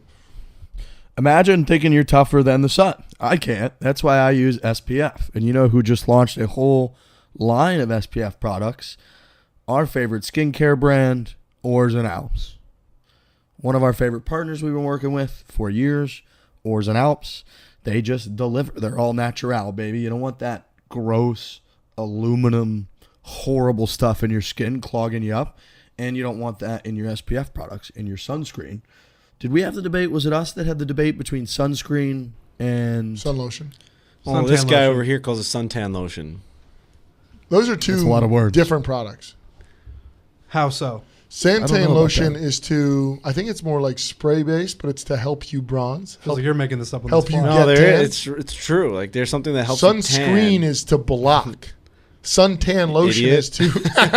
Yeah. How about I just go fuck myself? It's been a fun night, Trent. Why don't you jump out the fucking window? loser. We are being mean to Trent. We're being mean to Trent. Yeah. You I'm guys, such a- you know why? Because you can feel me. I'm coming for you. I'm coming for you with my golf game. Frankie's fucking nervous. I can tell that Frankie's nervous. It's been all good in the cart until I shoot 95, and he's like, "Listen to what this fucking idiot's You can't talking drop about." up there. You got to go 50 yards back to drop that ball. Ors and Alps, I don't know if you can make a better product. No. I really don't. When you're talking about when you're talking about sunscreen, you're talking about face wash, you're talking about body wash, you're talking about deodorant. And then they mix like the body lotion into with the little face beads? SPF. But no, this is the 37 kind of like small bottle that's just for your face. Mm-hmm. Yeah. Little lotion, little sun protection. That's my favorite product It's out just there. really good. They also have this hand cream that sometimes I just throw in my hands. Pit plan. Yeah. Well, not when I'm doing anything nasty. Just sometimes just when the hands are a little dry. Yeah, just loosen it up a little bit. Oars and Alps has been working on their SPF formula for 4 years to bring you the best possible SPF line. Right now, our listeners will receive a special offer when you buy any 2 SPF products. All you got to do is visit oursandalps.com/4. Just follow the instructions. It's very simple. Pick out any 2 SPF products from Oars and Alps. Make sure whoever goes to the site, checks it out, gets involved. Make sure that they go to oursandalps.com/4. That's oursandalps.com/FORE. Follow the instructions. Grab any 2 SPF products. Oars and Alps is a great company, all natural. They make stuff that's legitimately good for your skin, not bad for your skin, and they protect you out there. All right, a couple things we got coming up. Northern Trust. We're going to be at the Northern Trust at Liberty National the entire week. Coming up in a few weeks, the first playoff event. And gentlemen, I got an interesting text. So we have this match coming up that people have been tweeting about with Phil Mickelson, Harry Higgs, Joel Damon, and who's the fourth? We know who our fourth is in that. Keith Mitchell? Keith Mitchell, who won the Honda Classic a couple years ago. Great guy. We had him on the show as well. Catching, some rumors that this isn't really going to be covered necessarily by like PGA Tour or anyone else, and that since we're going to be on site, we should just cover it. Yep. Yeah. No brainer. What day is this going down? Tuesday. I think it's on Tuesday of tournament week, which is going to be in like 3 weeks from now. Hell yeah. That's how we start that week with a bang. Mm-hmm. I think that's exactly Kidding me? right. Apparently, pretty it's big Tuesday money game before these this guys got going. It's Tuesday before this tournament. Oh, Foreplay's just like showing us this match. Maybe the best match that's going on in PGA Tour. That's not like an actual match. Like, this is a real match. The real matches go down prior to the events. It's not the like humdinger ones that you see on TNT with Charles Barkley and everyone playing grab bats. This is like these guys are getting ready to play in a playoff tournament. I mean, yeah, it is. Like this is the real deal. This is where all the cash gets moved. This is where winners are bred. And it's natural. It was a natural social media like back and forth between Harry and Phil. Yeah, we'll have cover to that. see how close we can get to him. Get the trash talk. Harry Higgs just gonna like trash talk Phil? He's a trash talker. Yeah. And so is Phil. Harry Higgs tweeted out that you're like one of his favorite people, Frankie. He did. It was an outrageous. Like, he just picked one of us. It was nuts. I can't believe he did that. Yeah, he did a Q&A and somebody said, "Who's your favorite member of Foreplay?" And he picked Frank It's Borelli. got to be my man Frankie. That was nuts. That's got to make you feel good. You know what it is? We had just a really good connection at Kiowa. Every time I saw him, we'd hug and like embrace, and something about him, like he would always say like a one-liner to me. I'd chuckle and he'd be on his way. Like he was vibing with me, and I was vibing right back. I love that guy. Absolutely love him. Can't wait to see him. So we'll be at the Northern Tuesday, Trust all week. Folks should get tickets. Fans, obviously, jersey. People can be there. We're going to be there all week. We don't really cover many PGA Tour events. In fact, we cover like no PGA Tour events. The only thing we really go to, we're sort of the Brooks Koepka of golf media. We go to the majors. We go to the U.S. Open. We go to the PGA Championship. That's pretty much it. That's because we get credentials. We have access. And on a week-in, week-out basis, we don't really have much access. We can't film a lot. The PGA Tour is much stricter when it comes to their filming rights, when it comes to a lot of their broadcasting partners. It's just tougher for us to roll in, do what we do, bop around the range, bop around the practice facilities, bop around the practice rounds, and kind of get the type of stuff that we find interesting and our people find interesting. Northern Trust is going to be different. Liberty National, we're going to be there the whole week, like I said. We're going to be putting stuff out. We're going to be all over that golf tournament. I'm looking forward to it because, again, I don't know. We haven't really been to many PGA tournaments. Trent and I got banned from one time, and I don't know. We've really been back since. No, yeah, we got banned from the Zurich Classic. For whatever reason you can point to, but yeah, we really don't. And this one's really close to us here in New York, so I mean, we're gonna cover that thing like a motherfucker. I'm excited. Yeah, I guess I went to the Barclays was basically that was before this, right? The Northern Trust was the Barclays tournament. Yep. So I went there to Glen Oaks, I guess, just as a fan. When DJ won? Yeah, I think I went for like a practice round or something. Against Spain from the playoff. Remember that? Yeah. That's right. So, yeah, I mean, I really haven't been to anything aside from that. So I'll be excited to see it. Oh, yeah, I think I was at the Barclays when I was at Bethpage, too. I was a big Barclays guy, so I guess I'll just be a big Northern Trust guy as well. Yeah, it's going to be fun. We'll be out there, like I said. People should get tickets. I think there's like a little beer garden or some other type of areas that we're going to hang out, try to do a live podcast or two, and just kind of do our thing. So if you're thinking about going to the Northern Trust, I recommend that you do because we'll be there. Next thing we got coming up, Bandon Dunes. So we're trying to do a couple travel series every single year. We did Vegas. We did Northern Michigan, which will be coming out soon. Our last one for this year, Bandon Dunes. I'm the only one here that's been there. It is, in a lot of people's minds, a golf mecca of the United States. It's links golf. All the courses, there are 5 courses they have now, are ranked inside the top 100 for courses in the United States of America. And we're going to be there filming. That's coming up in a little over a month. But I thought Bandon Dunes on the radar. We got Trent's playing the best golf he's ever played. Coming off, again, pretty big series. I've been walking to and from work for that trip. Yeah, you got to Trying prepare to get those legs in shape. Wearing golf shoes? No. That'd be nice.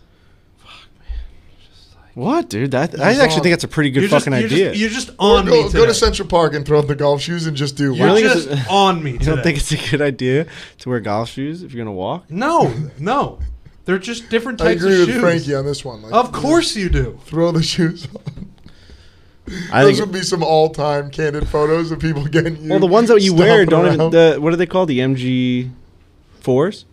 Mm-hmm. MG4 Pluses? He's not looking at me. No. He has his head fucking turned away. He's shunning you. My point is that you're being shunned. If you're going to practice walking like you're on a golf course, why don't you wear the fucking cleats, man?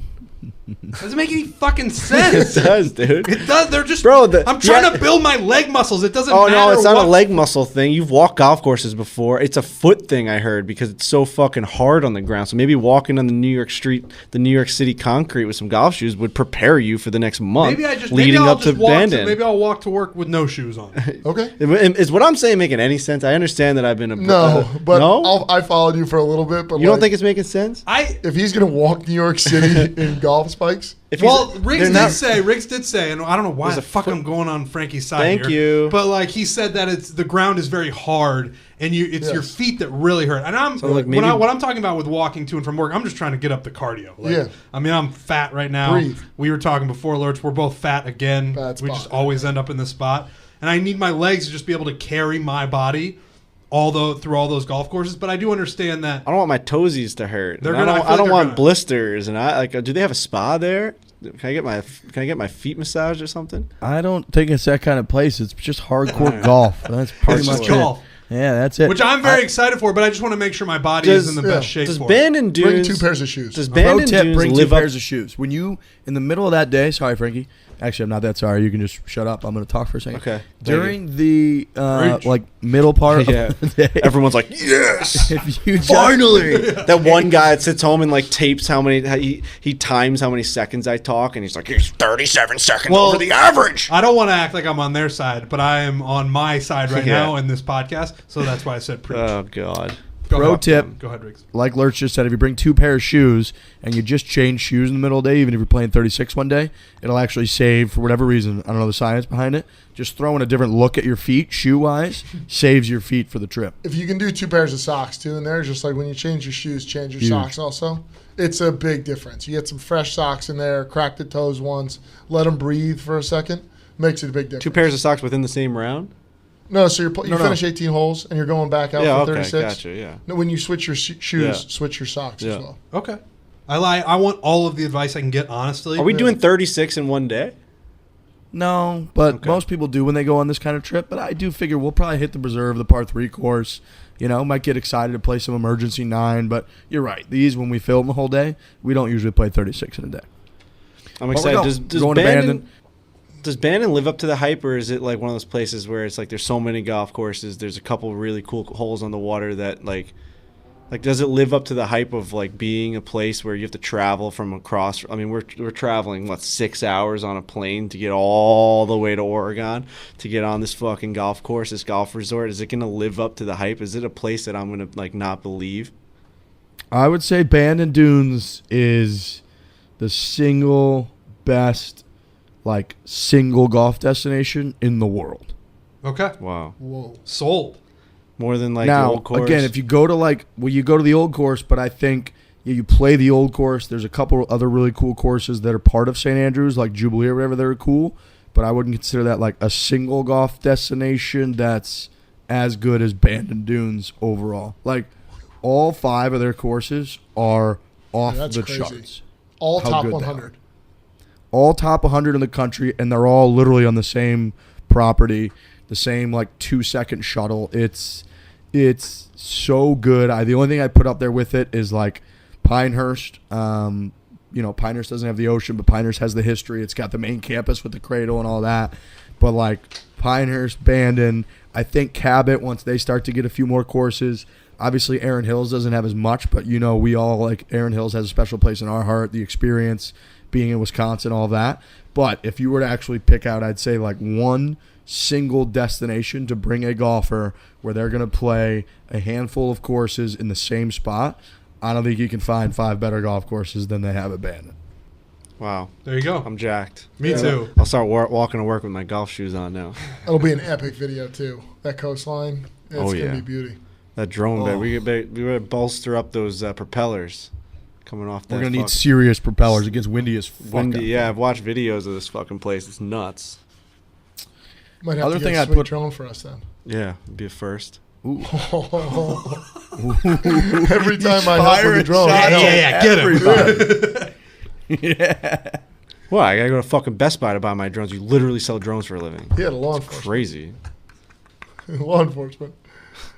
It's insanity. We got a drone over here. How much sleep did you get last night? He's nasty. Frankie? Huh? How much sleep did you get last Oh, night? I'm in a good mood. Okay. I'm in a good mood. I'd hit it off Frankenstein's fat foot. Jesus. There you go. Yes. Thank you. It's been Thank fucking you. About time. an hour 30. I have no idea. Yeah. It feels like it's been an hour. What do you mean you have no idea? I don't know the time. It's pretty close. I'm looking right at it. It's right around there. Right around there. We'll take that. Holy shit! We have to take just that. I looked at him like We're not there you were that long. insane. Yeah. I was like, "What are you fucking talking about?" We were talking about feet earlier, so I said that's like. Oh man. All right. Way to go, E-Bug. Yeah, It's got to be close to an hour and a half. Yeah. Yeah. It's because Jake Bass says it's an hour 30. So That was fantastic. yeah, I also got How fun is that? There was. Ninth green I at love 90. it.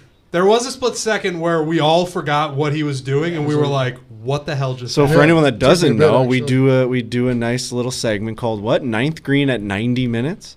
Yeah. And you just randomly say a quote from Happy Gilmore at the 90th minute. And it's a shooter quote. when did we start that? Maybe 3 months ago. Yeah, That's first the time it's ever one? happened. Yep. That's fantastic. So when you said it's a little thing we do, it's like, well, kind It of. is Now now. it is. Now it's a thing we do. Bro, I looked at him. If you see me, I'm like, what are you Yeah, doing? I'm like, you're ruining it. He's just like, I looked at him like, what? You just said some random word. No, we gotta edit this shit out. That was great. But I got Hold another- on, bud. I got another What one were we for talking Frankie. about? I have no idea. Oh, Frankie, okay. the last time your birthday was on Friday the 13th was 2010. So I was on Trent's Logic, where it was like every Oh, every 7 years. So Yeah. I went right to 2014, and it wasn't on Friday the 13th. Yeah, the Because leap year the leap fucks year it up. fucks. Yeah. The leap year does a 4-day edition. So it's still So 4-year edition. since 2010. 2010 was the last time. it So you was- really go every 11 years then, kind of thing, with I don't leap know the year? math, but I was just saying. that. Okay. I was in 11th grade. Because I was hoping it had happened. Oh wait, when was the last time it happened? 2010. I was in high school. Weird. Yep. Mm. All right, so I'll live it Bandon. up. I'm excited for Bandon. I actually won't be living it up. I have to go to a fucking wedding rehearsal dinner on my birthday. They had the balls. That's good. And you know where it is? I'm happy. Yeah. You know where it You is? gotta be happy You know where it too. is? Borelli's. Okay. So that's where I'm going that night. But it should be fun. I'm very Are excited. you for working them. the event, or you? No, I'm going. I'm in the wedding party Oh, okay, nice. at Borelli's. It's gonna be fun though. We have a steel drum Thank them band for the that business. night. It's good Oh, for the business. amazing Yeah. for the business. I love it. We have a steel drum band that night, and we were Ooh, like, real nice. kind of a weird combo to have at an Italian restaurant. My dad's like, wait until you see these people. They are fucking outrageous. And I don't know if it's a husband and wife or whatever, but they set up outside and they sing songs that you couldn't believe how good they are. Motown, classic rock, and the guy's hitting. He's got a little bit of a steel drum band mixed to it. That's happening that Friday. And do you 13th. open up the outside for that as well? Yeah, Or that's can you? outside. Yeah. Oh, that's awesome. Yeah. All right. Cool. Simplisafe. Simplisafe home security founders, Chad and Eleanor Lawrence, designed their first security system in their kitchen. They did it for a very personal reason. Their friends had just had their home broken into, struggling to find a security system that was simple to set up and would make them feel safe. My parents have been using Simplisafe since it feels like before Trent and I even started this podcast years ago. They've been safe in a very simple manner. They actually hit me up immediately and said, "You wouldn't believe how easy that was." And I was like, "What are you talking about?" "Oh, we took one of your recommendations from the show." I said, "You actually did that?" "Yep." And they've been using it ever since. Very safe, very simple. A passion to protect people not only drives every engineering detail in Simplisafe's products, but it motivates every interaction with its customers. Thing is, Simplisafe is just so easy. We like everybody to be protected that we love, right, fellas? 100%. In the homes. Scary world out there. Really scary.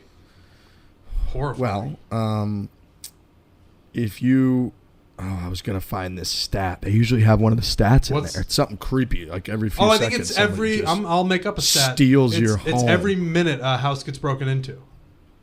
Okay. There's always someone who has your back when that happens when you have Simplisafe. As our listeners, you can save 20% on your Simplisafe security system and get your first month free when you sign up for interactive monitoring service. Just visit simplisafe.com/foreplay, which is one word, to customize your system and start protecting your home and family.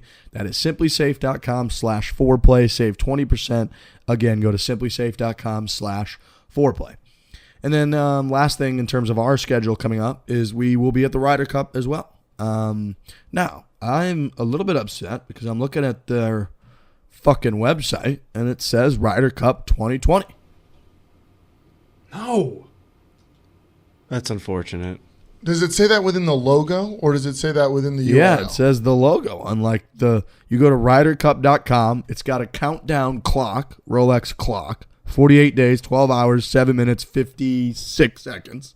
And then it says Ryder Cup 2020 in the corner. That's a joke. It's a fucking joke. You lost 2020. You didn't win. You didn't overcome. You didn't defeat it. We all lost. We all fucking lost 2020. We were locked down. We weren't able to go out. We weren't able to attend events. There was no Ryder Cup. It did not happen in 2020. It has to say 2020. We were there, too, for an early promotional event, and we got 2020 Ryder Cup gear, and I wanted that to kind of just live. But now, if it's just the 2020 I bet Ryder you Cup, that's it's why Everybody's going to have it. I bet you Is that's it why the they merch? keep it too, Yeah, man. because the merch was already done. That's like Yeah, but so the merch little is amount. cool. It's like my shirt that I have that says Barstool Sports on the back of it. That's like a cool keepsake from everything that happened. Like you said, it's almost a little ode to the pandemic year and the memory and us kind of remembering that all of that happened. Everything's just going to say 2020. Is that so? When they cut back from a commercial, is it going to be like dun dun dun Ryder Cup 2020 logo is going to Yes, pop up? But they've it's been gonna saying be that during the Olympics. 2021. They're going to put that on the screen. What's it going to say in the channel guide? When you click on it, is it going to say the 2020 Ryder Cup? Because that's That's a good question. wrong. Dude, they've been doing That's that with the the most Olympics, man. They say we are live from the 2020 Tokyo Olympics. It's crazy. You just gotta be. We all have to be adults and call it the year that it actually is. It's 20. It's almost over. 2021's Not almost even close over. to 2020. 2020 is like We're closer to 2022 by a landslide than we are 2020. And by the time this Ryder Cup starts, it'll be 2022 essentially. You know, I'm upset. Who do we have to talk to? Seth Waugh? It's got to be It's got to be something with like Imagine the bringing that up to signage. him. You know what it is? It's got to be something with the signage and the and all the logos everywhere, the uniforms, all that stuff. You know, just the merchandise. just get new signage. It's fucking I know. signage. Double the price, I guess. Signage.com. Take out the Just get zero, new put a one. shit. Seriously. You know what would even be better? If you just walked around with a marker and you just crossed it out and wrote 1 next to it. I agree with that. Like Seth Waugh actually went up with like a fucking red marker and was like 1. Or you just- 1. right, you don't cross out the 2020. You just go over the zero and you with just a put one. the 1 over, and people are An like, yeah, outrageous one. that's just what happened. This is the 1. You critiquing my 1 now? I would add a little hat to it in the floor. No, I just think of like correcting a paper when you've already printed it out and says like you would say 0, you just put 1 on, and just that outrageous amount of ink. Like if you had to do this, would you just do a line straight down, or would you fluff it up a little bit and throw a little sauce on there and add the little hat? I think for something like this, you gotta add the hat and the feet. Yeah. Okay. Yeah. You can't just go straight down, because then it becomes it looks like what is it in Harry Potter, that thing where it's like the circle, the line. It's the tri wizard. Oh God. Oh. It's the Deathly Hollows. No, the Deathly Hollows. You know what I'm talking about? Oh, is that the Deathly Hollows sign? Yeah, it's a triangle, the circle, and the one in the middle. Yes, you're right. I don't know. It's a fucking. You looking at the Deathly Hollows? There it is. You see that? That's what I'm talking about. Yeah, I can't see that, Riggs. I'm sorry. You can't see shit. Can't see anything. Shout out Harry okay. Potter. I believe you. I know. 2 Harry Potter references by me today. Have we talked on this very show about how great TSA PreCheck is? Yeah, We touch on it. I think we talked about it at Forest Dunes.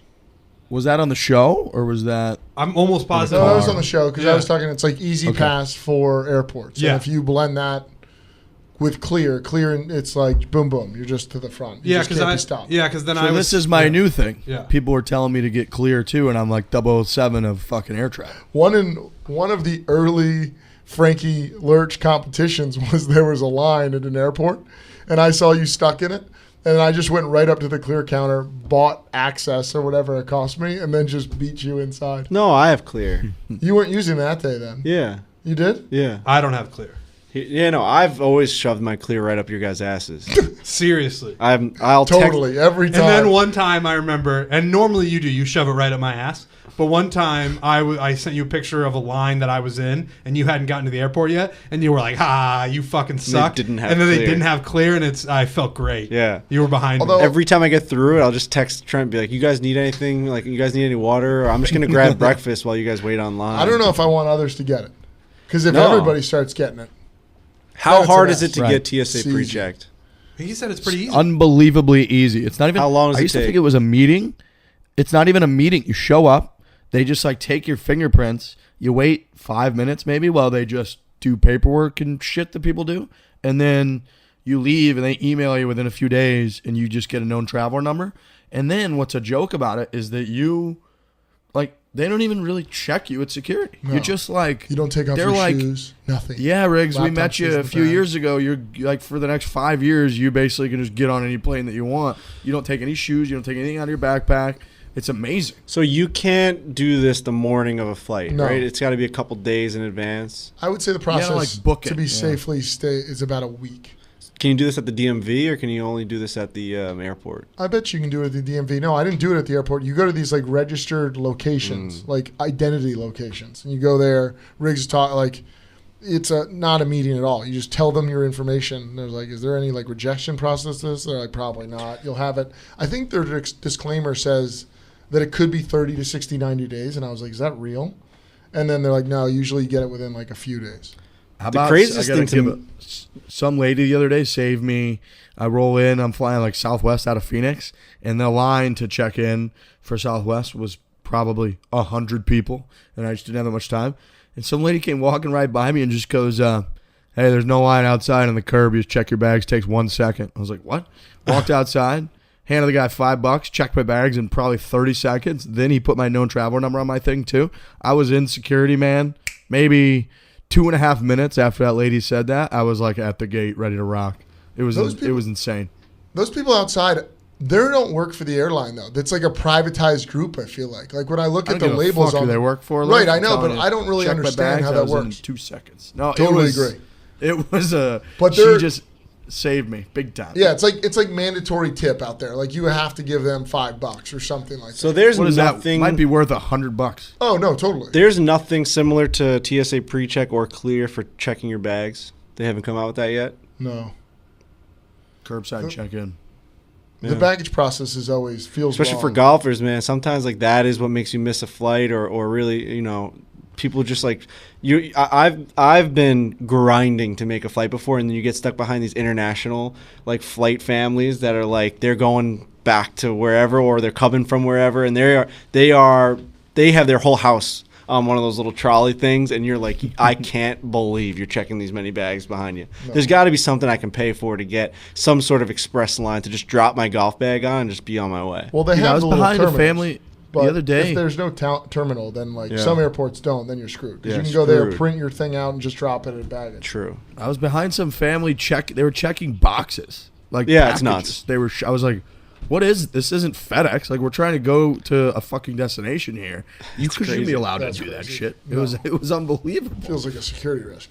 That's I was flagging them left and right. Hello, I've got to get these people- pre-check. I can't have you have a better Experience. like flight Anything better, like yeah. line experience than me. That'll It's hurt. amazing. Now, you can't I'm have sure Riggs, actually, I don't know Riggs, but we were talking about status. Now I have like status on all these airlines because I'm just buzzing around. And so the experience is, See, I haven't looked Incredible. into that. I have like a Delta card, and I feel like we fly so much Delta, and I'm some sort of like silver medallion Yeah. person. Like I don't know what that gets me. I got to talk to Delta and be like, what does this get me? I got United and American. I got really good. Like I did that day trip last week Yeah. to Vegas, and I got upgraded to first class on the way. See, what does that back. mean? Did you have to? I just bought an economy ticket, and you just see your name in the app, and it just skyrockets to the top. That's insane. And then they just say like promoted to like 7E or whatever. That's it is. nuts. It's the best experience. Trent's looking. See, I gotta back get on like, that. I'm leaving a lot on the seems pretty table. good. I feel like. Oh, tons on the table. It's when they start treating you like that, it's really nice. You got a card on file in case you want like a little snack because you need a little food. It's very, you become a member. It's like a club. Love clubs. Clubs are sweet. That they are. That they are. All right, boys. Anybody got anything else for me? Or are we ready to put a bow on this fucking thing here? I know you're in Erin Hills. I'm excited to get there. I'm going this weekend for my dad's 70th birthday. COVID too. So Wow. 70th birthday was last year. Tell me you're calling it his 70th birthday. Huh? No, it's his 71st Okay. birthday. Okay, because That that was would against the That whole one's show. a little The whole different. show. You get a COVID year. I don't know. no, I it's don't think we can do that. essentially what After the what we've been fucking saying- Ryder Cup's saying. Right. The Olympics. No, You're celebrating no? his. it's 71st birthday. It's his Bruce 71st Evans, 71st birthday. on the cake. You better not write 70. No, we're not doing Happy that. birthday, Bruce. I am 71. glad you brought Yeah. that up because we're here. When people are listening to this, we'll be doing the Barstool Classic Tuesday. Every year we like to slide in a couple special stops. We did Chambers Bay, Erin Hills this year. Again, this is top 5 golf spot for me in the world. I love Erin Hills. Lurch, I hope you guys have fun. Happy birthday to Brucey. And then a big thanks to Newport National. We were out there this past weekend with a bunch of our kind of Boston and like New Hampshire crew that Lurch and I know from a long time ago, him longer than I. And we back nine bandits. Lurch is our captain. This was the 10th annual. First year or two wasn't an official competition. We're 8-1 all time. Yeah, really good. Congrats. So nobody knows the score of year one, and that was kind of the kickoff. We had 8 guys on this trip. Now it's pretty much been 20 every year since then. But I will say, to go along with the earlier point of the show of what you should do, focus on your golf game, take a lesson, go from there. Plan a buddies trip if you don't have one, and just make it a yearly cadence because this thing's been going on for 10 years. And so now it takes priority over things. And like the gals, the wives, they respect it. I don't have one of those, but everybody else that comes on, like, no, it's like this is part of your year. You're going to be gone for this weekend. So yeah, thanks to Newport National. It was an awesome experience up there. Love the town of Newport. Paying for it today, but it was a great trip. Next up on my agenda, I'm going to roll out to dinner at Erin Hills, and then we're going to have a little putting contest. Myself, Zach, Ian, Nick, Justin, and crew. Zaz here. Jake Bass is here on the Drumlin putting course right over by the main clubhouse. So that's next. We got a big putting tournament tonight. Fantastic. Awesome. Well, Absolutely enjoy. fantastic. Place looks incredible. I got a message from one of my buddies, Kyle. That's just like I think you guys met Kyle. Yeah, and he just like, how does Riggs get from course to course? I just every day on Instagram he was at Erin Hills, Newport National, Erin Hills. If you're just casually viewing his Instagram stories, it's like he's a wizard. It's crazy. You're just popping up all over the 100%. place. I mean, Yeah, those power are not TSA. easy places to get to. Erin Hills back and Erin Hills is not an easy trek. Did you catch a flight to Milwaukee from Providence, or where'd you fly into? I flew Providence to Chicago, drove 2 hours last night up from Chicago. So It's a grind. you can kind of hear my voice has been grinding all day. It's a small price to pay. But I do, Frankie, I'm aware of the wizardry outward appearance, and I try to kind of curate it that way because I know people are casually looking at the story, and they got to just be popping it up going like Whitney. Whitney responded to it and was just like, you're fucking back there already? How did that happen? Insane. I was trying to, do you think you're playing better golf consistently, course-wise, than anyone in the world? Better than anyone on the PGA Tour, right? You gotta think they're stuck at the same course. There's just, super rich, successful dudes that only belong to, Pine Valley and, Seminole that are giving me a run for my money, but probably pretty close. I think you're number that one. might be the best question you've ever asked, because when I think about it, I can't think of anybody else that honestly is even close. You blow PGA Tour players out of the water with the status of courses you're playing on a regular basis. He's not just traveling around one spot where you're just kind of might be bad. You're just going to golf destinations, world class. You get one of them in your life. This trip with my pops, this is the one trip he's ever done in his life. Yeah. He's played local, courses. Actually, he did one trip to Scotland with his buddies, but he hasn't done that in 10 years. And Riggs is just, I played that last week, played this, I'll play that tomorrow. Crazy. It's crazy. Let's just go through the Gin app, just the last 20 scores I posted. This will bring people to wait a minute. I got to go watch The Bachelorette. Yep. As much as I want to hear about all those courses, I got to go watch The Bachelorette. He is squirming over here. He's got to get over stuff. it. All right. All right. Go watch Caddy, I love you. Okay. Congrats on the Congratulations. 95. Thank you, guys. Way to Thank go. you. We'll talk 95. about you a little bit. Okay, that's fine. No problem. My last, I'll read them just to kind of wrap up this conversation. Erin Hills, Newport National. Erin Hills, Whistling Straits, Erin Hills, Bailey Farms, You Forest might wanna Dunes, stop because this is getting ugly. Forest Dunes Black, Forest Dunes Red, Grand Traverse Resort, the Bear Course, Belle Reve Country Club, Liberty National Golf Club, Missouri Bluffs Golf Club, Lake Forest, which is St. Louis, Legend Trail Golf Club out in Scottsdale, Montreux Golf and Country Club, Jack Nicklaus Course out in Reno, Nevada. And then there's a bunch of, Silverleaf, which is a big Scottsdale one. Yes. It's crazy. Weekopa, People are Cypress just Point. trying to off you right Cypress Point. Tehama, Pebble Beach, Torrey Pine South, Mesa Country Club, Greyhawk, Torrey Pine South, Olympic Club. Shout out to the people of Bailey Farms because Yeah. awesome public track up there. Only real golf course Riggs has played in the last year. Bailey Farms. Yeah. Everything else fake. Right. Maybe a couple of the St. Louis ones, probably. Maybe Belle Reve. I mean, that's world class. It's Belle Reve is isn't that one of the most exclusive Belle Reve. clubs in all of Missouri? Yeah, it's exclusive as it gets in St. Louis. So yeah, it's crazy. I mean, you're fucking killing it. You're killing that list is something, man. It is fucking something. I mean, our list isn't as our nothing list to is sneeze incredible. at. But Nothing the to sneeze at. consistency of Consistency is play, nuts. The dates. Because we'll go back, obviously Forest Dunes, the Loop, etc. Right.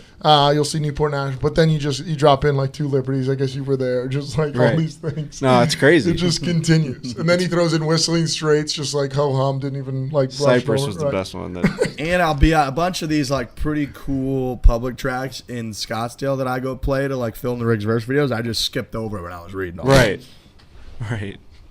No, it's impressive, man. The question play had the drumlin and enjoy yourself at Erin Hills because that place is so I bad. do think you're number one in the world for best golf consistently this year, for sure. 2021, you have to be number one. I would say go into your Gin app, take a screenshot, and send it. No send one's it this even way. close. No 'Cause one's you'll get close at all. messages of like you said, 15 rounds in a row at Pine Valley. But Right. what does that even mean? That No. you're playing the same golf course every single day. Right. Right. You're not throwing in a Whistling And Straits, he's a throwing in a Cypress, a Pebble Cypress, Beach. exactly. You're not throwing in you're not tossing those hats into the No. ring. I like to all play right. really nice Congrats. golf courses. It's fantastic. It's very cool. I want to apologize to the 55-year-old man that I got chippy with at my roller hockey game last night. I don't think you yeah. have to apologize for that, based Yeah. on what I heard. It's just one of those scenarios in which we were just faster and better than this older team who's clearly been playing together forever, and this one defenseman, this older man who was clearly just the big old guy on the team. When he got beat to the front of the net, or if someone beat him around, his move was to hook you or push you and really dig into your hip, and it's roller hockey, man. I was just dude, I want to score goals. I don't want to score goals that much. Like, you got to stop like touching me. Like, this is nuts. It's fucking hockey. Like we're trying to go to work tomorrow. Like, what are you doing out here? Just because I'm beating you, like, you're getting angry.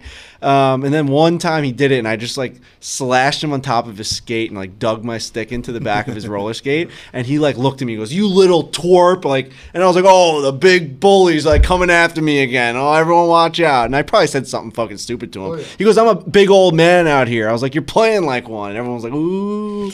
And it got a little chippy. But then we, after the game, we gave each other knucks, and it was on its way. But that was my first time really like. I felt like the heart kind of flutter because he was looking over me, down at me. I'm like, dude, this is a fucking grown-ass man. Like, this guy's got, like, grandpa strength. He's going to murder me. Frankie with another goal and 2 apples, though. The kid no, I'm playing hockey right now. How bad point is per your game. league? How It's bad not is bad. your league? It's not bad. We actually lose most You've of the never games we played play. hockey before, and you're the leading scorer. I got to get someone to send video. Like, I've 15 games played, 15 points. That's stupid. I'm a point per game player. But also, like, guys on my team have, like 30. No, like a guy will only show up to like 3 or 4 games and he'll have like 11 goals. Like, yeah, I'm like higher than him, but like they just don't make as many. Like, there's significantly better players on our team than me. I'm just finding a way. I'm not trying to take. Anything I'm finding the net. I'm finding the net. If somebody's like, I never played golf before. I'm the low scoring average in my golf league after like 10 rounds. Everybody'd be like, "Well, who the fuck are you playing against?" Like, but like I've played hockey. I played all my life like playing on the street, and we would go to outdoor rinks, and like I just never played a uniform game where like I was on a team. We had to legitimately like follow the rules of the league. Like, we would play for hours upon hours upon hours upon hours all my life growing up in the street or at outdoor roller hockey rinks. So it's fun to finally play where like when you score, like the buzzer goes off and like the score goes on the scoreboard. Like, I'm finally like finding my stride in like men's league hockey. I wish I could transfer that to ice, but I don't know if that's in my future. What's been the biggest improvement in your game? Is it the hands or is it skating? Well, getting better players on our team to where like they now you? No, like they just make things happen, and I with like because I've watched so much, I know the place. Banking shots off you in the net. No, I know like the places to go. Like last night, there was like the first goal of the game. This guy Nick took it in on the left side. He had so much speed, shot it right off the goalie, and I found my way in front of the net, lifted the defender's stick, and roofed it right over the goalie's shoulder. Like a nice rebound into the right side of the net. Like, that's a nice goal. But I obviously couldn't take that puck from end to end, bring it around the defender because I don't have that in me. But I have I knew to follow him and find his little garbage. I find the garbage. I clean up the garbage. It's sick. You got a nose for the net. You got a nose. I got a nose, man. It's fun. I got a game tomorrow night. I'm fucking jacked. I love it. Absolutely. Sometimes when you get a fun men's league, there's nothing better. You look forward to the games. You're like done with work. It's almost like you're a kid again. Oh yeah. And you got like, oh no, heart pumping. Right. 3-3 game going to the third. You're like, I'm gonna murder someone. Dude, Brendan knows roller hockey on Long Island gets really serious. It's like a low key hotbed. Do you know this league? I know where you play. Skate Safer. Yeah. Not to blow up. Well, maybe some will come down on film. Yeah. But yeah, I've been. I would love to see some footage of you coming. Bro, down he's the got puck. buddies that are legitimately pros at roller hockey. Right. Like yeah, they're from here. The Tiefenworths. Yeah. Shout out! Wow. Shout out them. Tiffenworth. Shout out. I played with KJ growing up, who was a really good hockey player. I think his family also started this triangle stick. I don't know what that means. There was a triangle stick. It wasn't. I remember that. The shaft was like a triangle. Yeah. I mean, I'm a goalie, and so are you. So right. I never use it, but yeah, I remember it was weird as fuck. Dude, shout out E-Bug. We played at so we did the Barstool Classic. We ended this podcast. I know, whatever. We did the Barstool Classic, and we played obviously with like Anders Lee, Brock Nelson. Yeah, we had Vinny great. Lettieri Perfect and weather. Brady Shea. It was perfect. But like all the guys, I couldn't have said better things about you. It was crazy. Like, Bro, Brock asked me for like your Instagram handle. Like, the next day. He's just like, so did Andy. Hell yeah. Yeah. Why? Because from being E-Bug? Just like- Hanging out. Yeah, just like he was talking hockey with them. Ever. You knew some of the guys' friends from hockey, and like they were talking to him about hockey. Awesome. Like, when did he start playing hockey? When did he start with? I mean, it couldn't. I didn't tell him that I was there either. No, I never told him that. Me neither. You know, actually, I should tell them that. That's nuts. Like one day he might. You never know. Well, it just sucks that they never invited you to like play during the practice. I feel like some e-bugs get invited to go play I've during said practice. Since day one, that's not the only reason, but that's the main reason why I wanted to do it. Right. Was to skate like one of those bullshit daytime skates that the starter doesn't want to be in. Right. And just get lit up. Right. Or Yeah. even like Totally. work on a guy that's like rehabbing. Right. Like, You see sometimes those you'll go out videos, like there. Crosby coming back, taking a puck Awesome. up the Yeah. skate, and just ripping him while I buy this like e-bug who just What- goes down into Dude, butterfly. that's what I used to do. I used to go to the Islanders Ice Works and watch the guys rehab. Kyle Okposo was rehabbing from that eye injury. It's called and a he- shooter tutor. And he used to I'll be just it. rip on this goalie. Totally. Like I'd the love guy it. was at Ice Works just getting ripped on by Kyle Okposo. It was like the coolest thing ever. Yeah, I wouldn't care. That's what I That'd be- wanted to do. When Totally. I found out it wasn't part of the gig, I was like, shit. Yeah. Whatever. Sucks. I guess I'll go to Smile again. Yeah. That's what you get for Lou Lamoriello. He's not bringing in anyone. True. I wish we could do something with those guys. It'd be so it's tight. fun. Dude, they haven't even announced one of their Actually- signings yet. It's nuts. Kevin Hayes DM'd me the other day when I said the tomato juice is like the best drink or whatever, Ugh. and he was like, "That's just wrong." Yeah. And then we just started going back Correct. and forth. I was like, "But, you know, actually, we played against each other in high school." He was like, "No fucking way." Really? Like Kimball Union. Yeah, but, I mean, they let me up for 6 or something like that. But it was Did he either score on for you? one. I think so. Who's the highest profile guy to ever score on you? Yandel? Jack Eichel. You, Jack Eichel? Yeah. Overtime, what level? Overtime game winner. Junior B. What? Crazy. That's good. Yeah. The highest Wait, Riggs profile has- person Riggs has I ever played- scored on was 2 goals against Jonathan Quick in prep school. That's legit. That's legit. Avon Old School Farms. There was That's like a one success story too. Ours is a failure. Yours Yeah. is like I scored. Ours is Yandel What were the undressed goals? Me and threw it Do you over remember my, them? My of shoulder. it was Saturday night game. Avon Old Farms lost I think 3 hockey games in 2 years. They won like back-to-back Yeah, they were so New good. England prep school titles. They had like Augie DeMarzo, they had Backman, they had all these guys on their team, and it was a Saturday night game at Joe. We were down 2-0 going into the third. I had an assist on the first goal and then scored the second and third goals for us to win 3-2 on home ice. It was No way. This is diabolical. making me want to get in a men's league again. now. God. So badly. So bad. First Is there one. anything better than like competitive team sports? What was the goal? How'd you score it? First one, my boy Rentz, who went to Harvard as well, we played hockey together. He was coming down the right wing with the puck, and there was like, the 2 D-men. He had a sick play, cut right across the middle and dropped it. And I was coming from the left side, center ice, towards the boards, and the D got kind of caught up and both focused on him. So he dropped it. I grabbed it, pulled it around the D, and then came in on my forehand, just waited for Quick, went all the way to the goal line and just roofed it, and then like jumped into the crowd. And then second goal was with maybe a minute and 30 seconds left, and our D-man shot it from the point. I screened it. Rebound came like to the bottom of the circle, and I just whacked at a backhander that kind of fluttered over his glove like off the crossbar and in, and we just went crazy. Awesome. Amazing. I love We those went stories. cra- Like we went how crazy. close you were, like just playing with the best players in Right. the world, like actually beating them at their Jack sport. Eichel was 16, and I was like 19 or 20. and Ripping he was- shots by I mean, you. he was just better than everybody on the ice. Right. Dude, the best part about the Quick story is 10 days later, Avon beat us 8-0 at home. Yeah. That's tricky. Yeah, they get the better laugh at the end of the day. Yeah. Like, you play those Totally. guys in 7, it's over. Totally. Um, But we God, got him that's that funny. night. Not tonight. I had a baseball coach, JV. Chris Kozlowski is his name. I think he's a police officer now. I have such a great Good man. history with this guy. Hilarious stuff.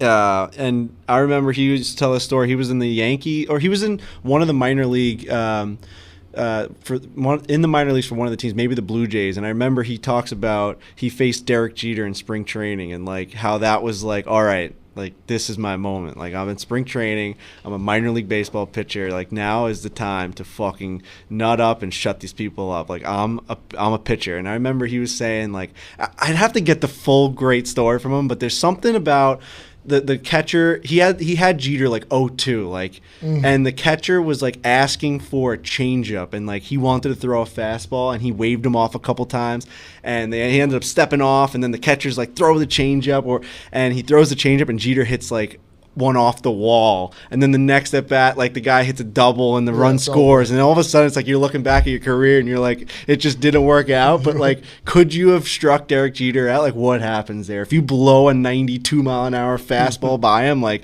is everyone like, oh fuck? So there's this hockey tournament, Floodmar. That's big prep hockey, and I just came off like a. And I apologize if I got that wrong, Kaz, if you're listening to this, but you'll have to tell me the story and maybe I'll react. I come off like a big junior year. Like Yeah. close it out. I stopped 52 of 53 at St. Paul's. Close up. I was like, dude, I'm like good, I think, maybe.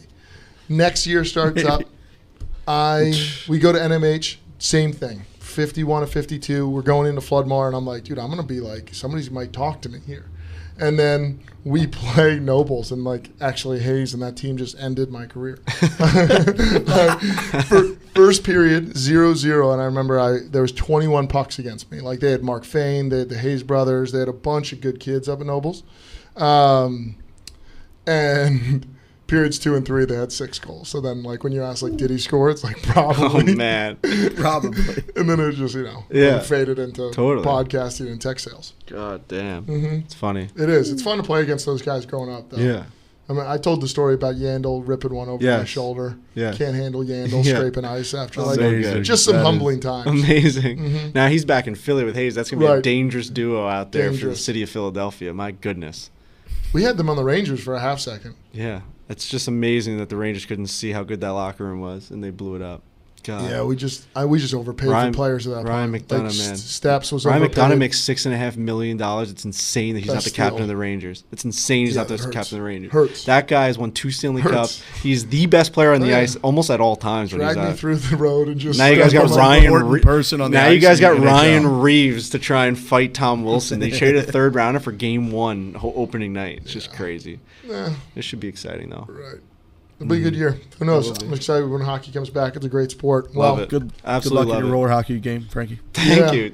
And congrats on the instant success with roller hockey. Oh, honestly. Thank you. Appreciate that. I would say you having 15 points in 15 games is stunning. Yes. It is. It's now, we've never won a playoff game, so that's the next hurdle. We lost. What's the team's record? So last season, I think we played like 8 games in a season or 9 games in a season. I think we went like... How you said you have 15 points in 15 games? Well, I missed a lot. We travel a lot. I've missed a ton of games. And I've only played 2 seasons, so this is my 3rd season. So I've probably missed half the games. So every season is 8 games? Like 8 games or something like that. So you're 15 to 24 kind of yeah, something like that. But yeah, we're usually like 4 and 5 or something like that, or maybe 3 and 6. We get rolled most of the time. Yeah, but still you're scoring and your team's like kind of winning. Like it's not like you fun. guys are like, dude, 8-1. Getting good players in men's league hockey makes a massive difference. Like I noticed when I first started, like we have good players, but now we've added these 2 kids that can just fucking rip. Like they connected on a one-timer that went like bar down from the dot, and everyone was like, "Wait a minute, like that was a real hockey play." It's like having those guys makes us better. We don't want your kind here with that. Like that stuff makes me better because now I don't have to do as much shit. Right. Like I'm not taking the puck over the fucking. You said the guy with speed on the outside. Speed on the outside. You just go to the net. Yeah, it's so much more fun. So our team was horrible up in Boston men's league. I played out because I played goalie growing up, but there was a goalie that kind of refused to play out, so I played in goalie skates. I was terrible, but the league was pretty good. First year, we would get absolutely waxed. And then we brought on Riggs, who's a good player, obviously, and then another buddy from Harvard, this kid Biega, who's like arguably a world-class hockey player. Like, I mean, the way he sees the ice moves around, he's just really good. So we went from never scoring to now. An NHL player? His brothers are both. Alex Biega? Yeah. And so Mike was a stud, really just like Bud Light's more. Kevin Biega? Oh, whatever. No, different. That's Kevin Biesca. That you're thinking about. Al Biega, though, played with him out in Vancouver, and then his other brother, Danny. So Riggs obviously played with them at Harvard. Yeah. Alex Biega was my roommate in college, and then his younger brother, Mikey, became my roommate in Southie when we lived there after school. Arguably the most talented hockey-wise of all of the brothers, and like the only one that never even considered playing pro. Right. And he's just... They say that about the Mannings, right? Wasn't like Archie... wasn't one of the Mannings supposed to be the best quarterback when he got hurt? Yeah, what's his name? Cooper. Cooper was supposed to be a really good receiver. He was supposed to be the best player. That's funny.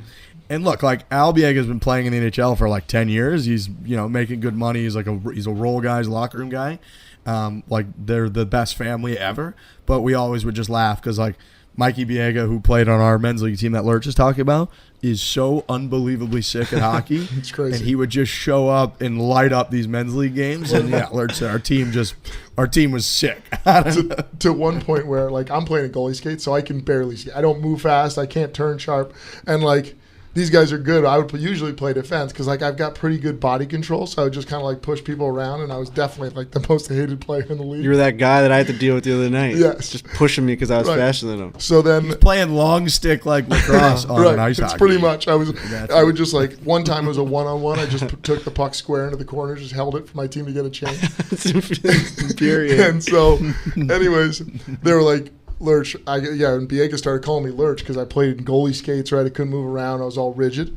And so that's how I picked up the name. Anyways, so then he, like on power plays, if we were way up, he'd just be like, stand in front of the net. And that's when I said, did they just bank it off you? Because I literally just stood there and he was like, just put your stick down and I'm just going to see if I can get you a goal. And I just did it and it almost worked, but it never actually did. So good that a hockey player gave you that nickname because they're just the funniest people. Oh, they're at great making people. nicknames. Hockey locker rooms, I support every kid playing hockey. How funny was Letary that day on the golf course? I don't even know half the man. things he was saying, and it didn't even make sense. Dude, the funniest, Riggs on here has CT Pan wins, and he was calling you CT Pan all day that day. Oh yeah, no TC Chen TC because I Chen double did. hit. He just Yeah. goes TC Chen immediately right once away. I double hit an iron. Calling every time Brock Nelson would hit one a little bit too left, he'd go, there goes the drone. And like we don't even know what that means. He goes, Right, the but it drone's kinda works. the drone's back, and you see this ball just flying over the trees, and we would die every single time. Tony Hawk got me. Tony Hawk is the best. Every time there was a huge slope on the back of the green, he'd go, you need to go Tony Hawk Pro Skater off the back of this thing. Use this ramp. So good. Dude, they're beauty. I mean, I like hockey locker room is honestly the best You place. see what they to do in play. Minnesota, the Beauty League? Yeah. They have like Hockey's Keandre good. Miller like going end to end on like men's league guys or like low level college guys. Right. It's like the funnest league of all time to watch. Going back to golf, that's like why it was so frustrating the last rider. Like when they like look at our like the golfers, like the American guys that were just like dejected and not like the spirited hockey guy. Oh yeah. You know what I mean? It was like we need a couple Vinny Leterys in the locker room playing U.S. golf. Dude, we talked to Trevor Zegras on the show last week, and I mean he won the World Juniors for United States in Canada. Like imagine that locker room. Like that's the kind of pride and that's the kind of effort we need to see from our teams. We can't have what happened in France at the Ryder Cup anymore. No. You can't have that No. happen anymore. That can't No. happen. You We're can't gonna be get dejected. killed. Get It's some like- energy going. I know we're gonna get killed if that happens. It's like we're jealous of what they do on the European side and how cool their whole teams are because they're all gelling. They're boys. They're Fleetwood like a and hockey Molinari locker, were like a except comedy it's- show. Honestly, the two of those guys Oh. were like a comedy show. It was They're like sleeping together. I think they slept in the same bed the whole fucking week. Nuts. All Bullshit. right, we went an extra like 30 All right, minutes boys. there. I think that's good. Yeah, you missed dinner and now you got to maybe catch them on the putting course. Life could Small be price worse. to pay. I'm just fucking we're doing all right, bro. Right, I It's guess fine. so. I'll talk with you Cypress, idiots about whistling. anything. That's pretty Whatever you good. want. Shit. Yeah. All right, hit it I'll hard. relive my glory days in high school, scoring on Jonathan. Yeah, I Cook. think people will find that pretty interesting. Yeah. You guys have like played against cool guys and cool names and stuff. I don't think anyone's ever heard that stuff. So Yeah. I haven't. I just All right, played I'm gonna go men's eat league. dinner. All right, All bye. right, hit it hard, boys. Hit it hard. Hit it hard.